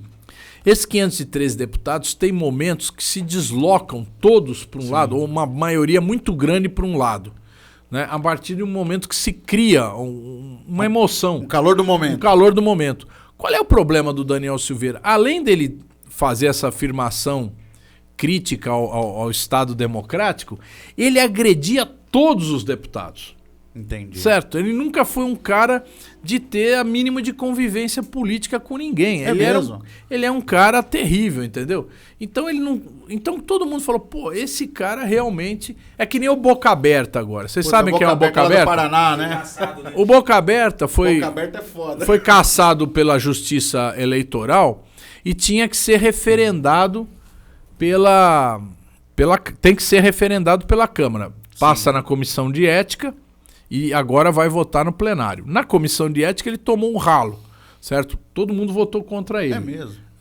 Por quê? Porque o Boca Aberta é um cara que xinga todo mundo, que não é que ele debate com você, sabe? É um Boca Aberta. Você pega, por exemplo, o PSOL e o Novo. Sim. Né? O Novo é o PSOL da direita, né? O Novo nunca tá de acordo com ninguém. E o PSOL nunca tá de acordo com ninguém. Então, você pode falar, mas esses caras são pequenininhos, são isolados e estão fora da curva. Vamos tirar esses caras. Não, eles fazem debate político. Sim. Certo? O Novo vai lá, expõe lá as ideias liberais dele, o PSOL vai lá, expõe as ideias de esquerda dele. Sim. E tudo vai tocando a vida. Né? Agora, um cara que chega e agride todo mundo e fala, você é um ladrão, você é um corrupto, você é um sacana. Como é que você vai? Até que ponto você vai? Entendeu? É que você não constrói o debate, né? E é um cara que realmente extrapola, né? Então, vamos dizer assim, tem essa tênue fronteira entre o que é e o que não é atentar contra o Estado Democrático e, ao mesmo tempo, tem um ambiente. O ambiente era contra ele. Sim. Né? Porque ele estava levando ao extremo aquela agressão. Entendi. Porque, querendo ou não, estava vinculando a casa, né, de alguma forma. Claro. Zaratini, você foi vereador por São Paulo, né? Teve sua passagem pela Câmara Legislativa e depois pela Alesp, né? Pela Câmara Municipal. Assembleia. Como deputado estadual e como federal agora por São Paulo, já no 4º mandato. Como que você tem acompanhado a gestão do PSDB nesses 20 anos já, PSDB aqui? Mais Olha, se você considerar Covas, o Montoro... O Montoro foi fundador do PSDB, ele foi eleito pelo PMDB, Sim. né? Em 1982. Sim. Quando chegar em 2022 vai fazer 40 anos. Então se você considerar que esse grupo político que iniciou com o Montoro e tá até hoje com o Dória, ele se mantém. Tem vezes que eu entro lá no Palácio dos Bandeirantes, eu encontro com gente que foi do governo Montoro. Puta merda. Você imagina. E é cargo nomeado, né? O cara tá lá, o cara foi Quércia, foi tudo. O cara tá lá há 40 anos. 40 anos, longos anos o cara tá lá. Já tem a plaquinha de patrimônio. né? Exatamente. Então, quer dizer, esse mesmo grupo tá no governo. Eu acho que São Paulo deveria estar num outro patamar. Você pega do ponto de vista do desenvolvimento econômico, Sim. certo? Nós poderíamos ter uma indústria muito mais potente, nossa indústria está fracassando. Nós poderíamos ter uma educação. Como é que o estado mais rico do Brasil não tem a melhor educação do Brasil? Eu queria que alguém me explicasse isso. Você vai para o Ceará, que é um estado pobre, tem uma educação que tira notas melhores. O Piauí tira notas melhores do que os estudantes de Lá São no Paulo. IDEB, isso é verdade. Entende? Então, quer dizer, por que aqui a gente não tem... Você vai numa escola estadual aqui, vai aqui no Horizonte Azul, vai naquela escola Amélia Quer. Eu estudei lá, viu? Você estudou lá? Estudei lá, meu Aquilo é ensino horrível, fundamental bicho, foi lá, é tudo horrível. cheio de grade, é tudo Parece uma acabado. cadeia, parece uma cadeia, Parece uma cadeia. Como é que você faz uma escola daquela? Entende? Então, quer dizer, eu acho assim, a gente poderia estar num outro patamar aqui no estado de São Paulo, infelizmente. A habitação aqui em São Paulo, pô, caramba. Aqui o extremo da Zona Sul, você vai lá na Brasilândia. Pô, eu tava na Brasilândia o fim de semana passado. Fazia tempo que eu não percorria tantos bairros que nem eu percorri esse fim de semana lá. Eu fui em muitos bairros da Brasilândia, porque a Brasilândia é grande, né? Grande, É que nem você falar o Campo Limpo, o Capão Redondo, é grande. É grande, tem né? bairro Tem um pra monte de caramba. bairrozinho, né? Então você vai na Brasilândia, é uma precariedade Cara. total. Quer dizer, e você chegar nesse ponto que você não tem moradia digna para as pessoas, né? Você tem um amontoado de gente morando de qualquer maneira, sem saneamento, em péssimas condições. Quer dizer, é uma vergonha o Estado, depois de 40 anos de governo, tá nessa situação, né? Então eu acho assim que é um tempo demasiado longo onde a gente pode ver o resultado hoje. Isso eu concordo. O PSDB eu acho que teve a oportunidade de mostrar, né, Claro. um desenvolvimento para o Estado de uma forma geral. E quando a gente pega a capital, né, quando você começa a olhar coisas básicas, quando você pega professor, por exemplo, né, você conversa com o professor do Estado, assim, é bem precária terror, a situação. né? É um terror. Polícia, né, eu tenho amigos policiais, os caras, Eu brinco com os amigos meus, eu falo que o que acalenta um pouco, né, São Paulo, é olhar pro Rio de Janeiro. Sacaneio os cariocas, meus amigos cariocas.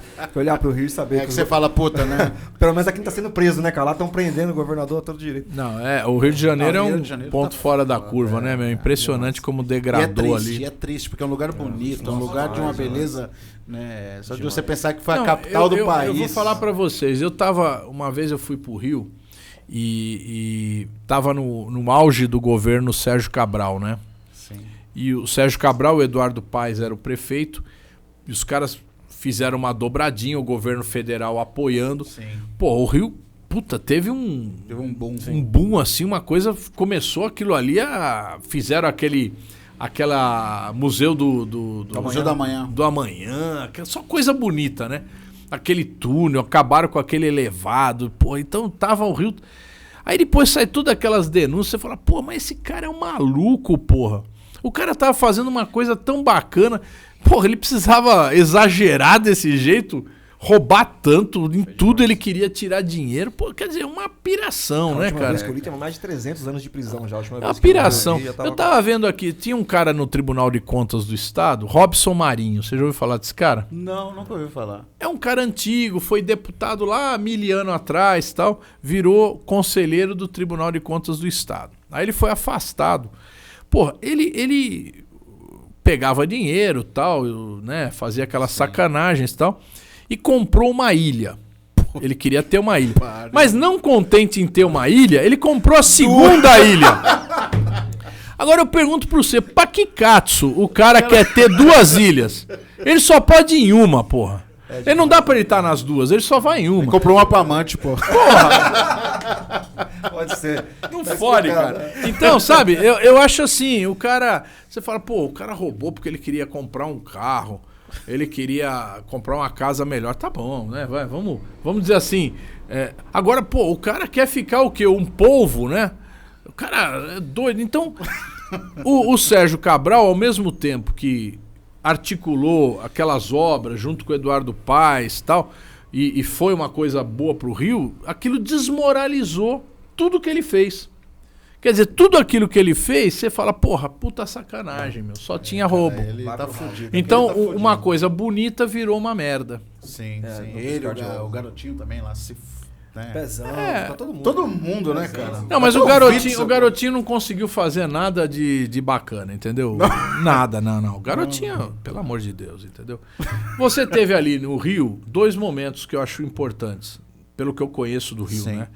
O governo do Brizola, que ele Nossa. investiu... Não, ele investiu firme na educação. Não, sei, eu tô falando assim, lá atrás. Ele Lá criou atrás. os CIEPs, né? Os CIEPs. CIEPs. Ele criou um sistema lá, os CIEPs, que, porra, revolucionou a educação no Rio de Janeiro, naquele momento. Depois você teve 3 momentos, na verdade 3. Você teve o César Maia, que fez aquele projeto Favela Bairro, onde ele começou a urbanizar as favelas. Mas foi 4 anos e ninguém continuou. Né? E depois teve o governo... Moreira Franco, não? Não, Moreira Franco nada, pô. Moreira Franco, pô, é o gato angorá. O Brizola chamava ele de gato angorá. Primeiro porque ele tinha aquele cabelo, o cabelo totalmente branco. Sim. Mas o que é o gato angorá? É aquele gato bonito pra caramba, sabe? Todo mundo fala que gato lindo, não faz porra nenhuma. Só dorme, cara. Só dorme, Nem mia, engorda. nem mia. entendeu? Nem mia, de preguiça. Então o Brizola chamava ele de gato angorá. Então, mas ali você teve o Brizola, o César Maia com esse projeto Favela Bairro e o governo, a dupla Eduardo Paes e Sérgio Cabral. Que o Eduardo Paes aparentemente não se envolveu nesse rolo todo, mas o Sérgio Cabral foi fundo, hein? Foi fundo. O Pezão nem esquentou a cadeira também, né? Não, o Pezão. Pezão até uma alma boa, entendeu? Mas, porra, ele sofreu as consequências ali. O entendeu? Witzel também foi uma passagem... Não, Não, o Witzel era aquele cara, não, vou atirar na cabecinha, vou acabar com a corrupção. Um ridículo. Veio a pandemia, ele meteu a mão descaradamente. E é uma loucura tão grande que ele botava na conta da mulher, cara. cara. Acho que esses caras são doidos porque ele fala, não, ninguém vai me pegar, porque eu sou um juiz tão fodido, ninguém vai descobrir. Pá, depositava o dinheiro na conta da mulher. Não, é demais. É demais. foda, é foda. É tirar sarro da cara do tirar sarro. povo, sabe? É subestimar a população. Só um parênteses, essa do César Maia, ela é extremamente relevante, não foi continuada, porque você dava para a periferia, para as comunidades, como eles chamam lá, cara, a posse, a legalização, isso eles investiam com casas mais bonitas, e aquilo valorizava, cara, que é a famosa regularização fundiária. Que a gente tenta aqui em Itapecerica, que é ventilado muito isso, justamente para que a pessoa possa investir no bem dela, né, cara? Agora você vê, nós estamos vivendo um momento, Itapecerica está sentindo isso agora, que a crise econômica é tão forte que as pessoas não estão conseguindo pagar aluguel. Qual é a alternativa? O PCC ocupa áreas, loteia e vende. E o povo vai lá e compra aquilo ali ou aluga. Né? Então você vê a quantidade de novas invasões aqui na região, no extremo leste de São Paulo, lá em São Mateus. Entende? São muitas invasões. E isso vai levar a quê? A uma expansão, uma favelização ainda maior, certo? Uma dificuldade de saneamento, de transporte, de energia elétrica. Então nós vamos ter um problema grave, está se formando um problema grave. O governo do estado, porque antigamente, não, eu tenho que preservar as represas. Cadê eles? Não estão fazendo absolutamente nada, entendeu? Estão fechando os olhos e deixando. E olha, se você falar para mim, quem está ocupando a área é o cara que não tem nada, é o cara pobre e tal, bom, eu vou estar do lado dele. Agora não é ele que está ocupando, não. A grande preocupação é aquilo que você citou, né? A gente não está preparando a escola para isso, a gente está preparando a infraestrutura, né? A infra não tá não absorve. Então, já não absorve no natural, né? Quando você olha aqui, Estrada do Emboimirim, essa região aqui que nós crescemos. Aliás, cara, o Milton Leite disse que ia duplicar, né? Acho que vai. Vamos ver. Pô, mas isso ele falou 4 anos atrás, na eleição passada. Sem brincadeira. 4 anos atrás, ele disse que ia duplicar a M-Boi Mirim. Cara, não, eu sou de uma época que a M-Boi Mirim, cara, as pessoas não tinham carro. Então, assim, tinha a Jurema, né? Aviação Jurema. Sim. Era trânsito de ônibus e de lotação. Aliás, o Jardim Jacira é uma excepcionalidade, né? Porque aqui o Mário Covas trouxe o ônibus até o Jardim Jacira, né? De São Paulo. Foi uma coisa muito boa que ele fez.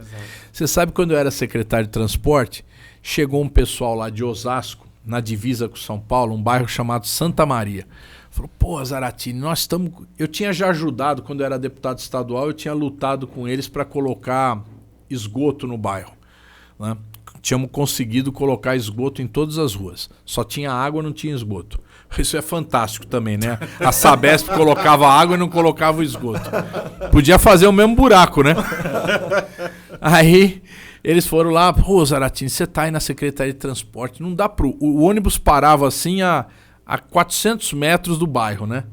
E eles tinham que todo mundo do bairro andar, atravessar a divisa para pegar o ônibus em São Paulo. Não dá para você esticar o ônibus um pouquinho?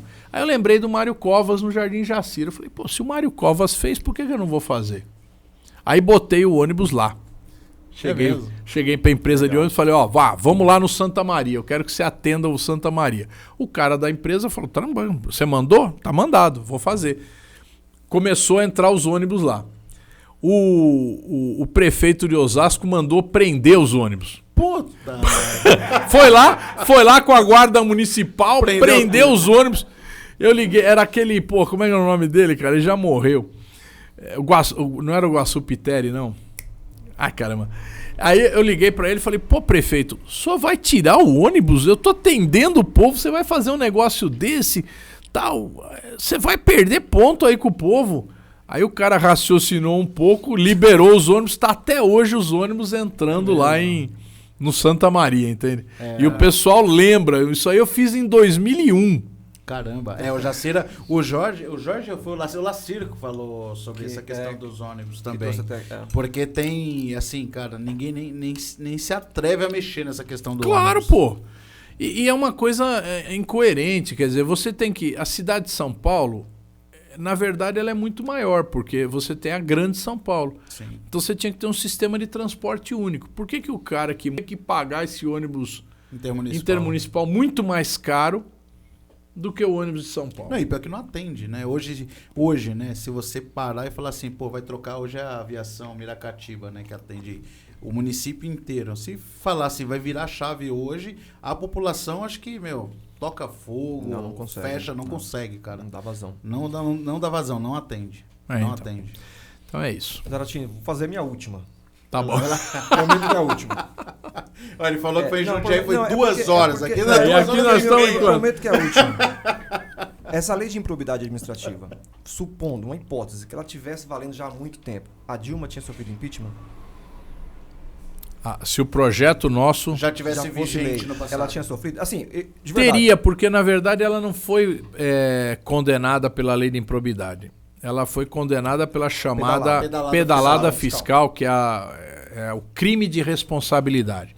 Que a única hipótese de um presidente da República ser afastado por impeachment é se ele cometer um crime de responsabilidade. Ele pode até cometer um crime. Pode até cometer um crime. Ele vai ser processado depois que terminar o mandato. Certo? Agora, o crime de responsabilidade é você utilizar o seu poder de governante para lesar o país. Aí inventaram a história da pedalada, que na verdade era uma antecipação. Ela utilizou recursos da Caixa para pagar, acho que foi o Bolsa Família, entende? Para não atrasar o Bolsa Família, depois o governo repôs o dinheiro na Caixa, mas aquilo que era uma irregularidade se transformou num crime de responsabilidade. Então, e na verdade, o objetivo era político, né? O objetivo era tirar ela. Sim, Hoje pedalada é legal, né? Hoje pode. Não, está acontecendo direto. Porque o que acontece? acontecia, Por exemplo, você tem o teto de gastos. Bom, você não pode ultrapassar o teto de gastos. Então, o teto de gastos foi definido lá em 2016 e vale até hoje teto de gasto. Pô, toda hora o Congresso vota créditos extraordinários e quebra o teto de gasto. E passa. E quebra, e passa. Certo? Ninguém fala nada. Ninguém fala nada. Então, é muito relativo esse crime de responsabilidade. Foi claramente uma manipulação para tirar ela, abafar Claro. a Lava Jato, fazer o chamado acordão que o Temer falou, né? Fazer um acordão, estancar a sangria, tudo aquilo que a gente acompanhou. Zaratini, agradecer. Eu que sua agradeço presença. vocês aí. Também queria Desculpas, agradecer. foi mais de 2 horas, não foi não? Foi mais de 2 horas. Pedir Aí, ó, desculpas. ficaria... Queria que você fizesse suas considerações finais. Não, agradecer só aí e quem assistiu tudo isso aqui. O pessoal assiste, o pessoal O pessoal assiste. Pô, cara. rapaz, legal. O pessoal comenta, eles colocam feedback, é bem legal, é bem legal. Legal. Então, domingo, 7 da noite. Vai passar quando? Domingo? Domingo, 7 Tá da bom. noite. É isso aí. Então, parabéns aí pelo trabalho que vocês estão fazendo também. Continue. Obrigado. Né? É muito bom ter um espaço desses assim pra gente poder debater. Sim, sim. Legal. Talvez na eleição vale a pena fazer uns debatezinhos aqui, né? Opa, mas tá no radar, a Tá gente no quer radar. fazer sim os debates, porque a ideia aqui é levar informação mesmo, né? É levar conhecimento, é espaço de fala para todo mundo, expor suas ideias, as suas convicções. E quem nos assiste forma a sua opinião, faz a sua escolha. Então, a mesa é democrática. Beleza. Pessoal, Obrigado, viu? se você não conhece ainda a VNT, acesse aí VNT Fibras no Instagram, siga o melhor internet da região, disparada, a velocidade, os planos são super acessíveis. Espetinhos do Kleber, né? Espetinhos do Mais uma Kleber. vez agradecer, Kleber, um abraço, acessem aí. Instalação grátis também. Instalação grátis. VNT tem instalação grátis. Falando que assistiu no canal intermediário, só avisar, cara. Só isso aí já é um plus absurdo. Espetinho do Kleber. Kleber, um abraço, pessoal. Melhor espetinho do Jacira, Segue gente. lá, @espetinhos do Kleber, @capibolos, melhor loja de bolos daqui. E siga a gente no YouTube, né? Isso, ó. Ativa o sininho para você receber a notificação de todos os episódios novos. Siga a gente também no Instagram, né? @canal intermediário. Tem Instagram, Zaratini? Tenho. Qual que é o seu Instagram? Dep Zaratini. Então, @Dep Zaratini. Dep de deputado, né? DEP Zaratini com 2 T's e I no final. Legal. E também nós temos uma novidade. Agora nós estamos postando alguns cortes. Então, não esqueçam, acompanhem. Tem cortes bem bacanas aí para você dividir no grupo do Zap, para mandar pro colega, enfim. São cortes bem bacanas e fortalece aí o nosso trabalho. Queremos agradecer aí por ter acompanhado aí o nosso trabalho. Agradecer mais uma vez o Zaratini. É isso aí. Pessoal, valeu. Até mais. Um abraço.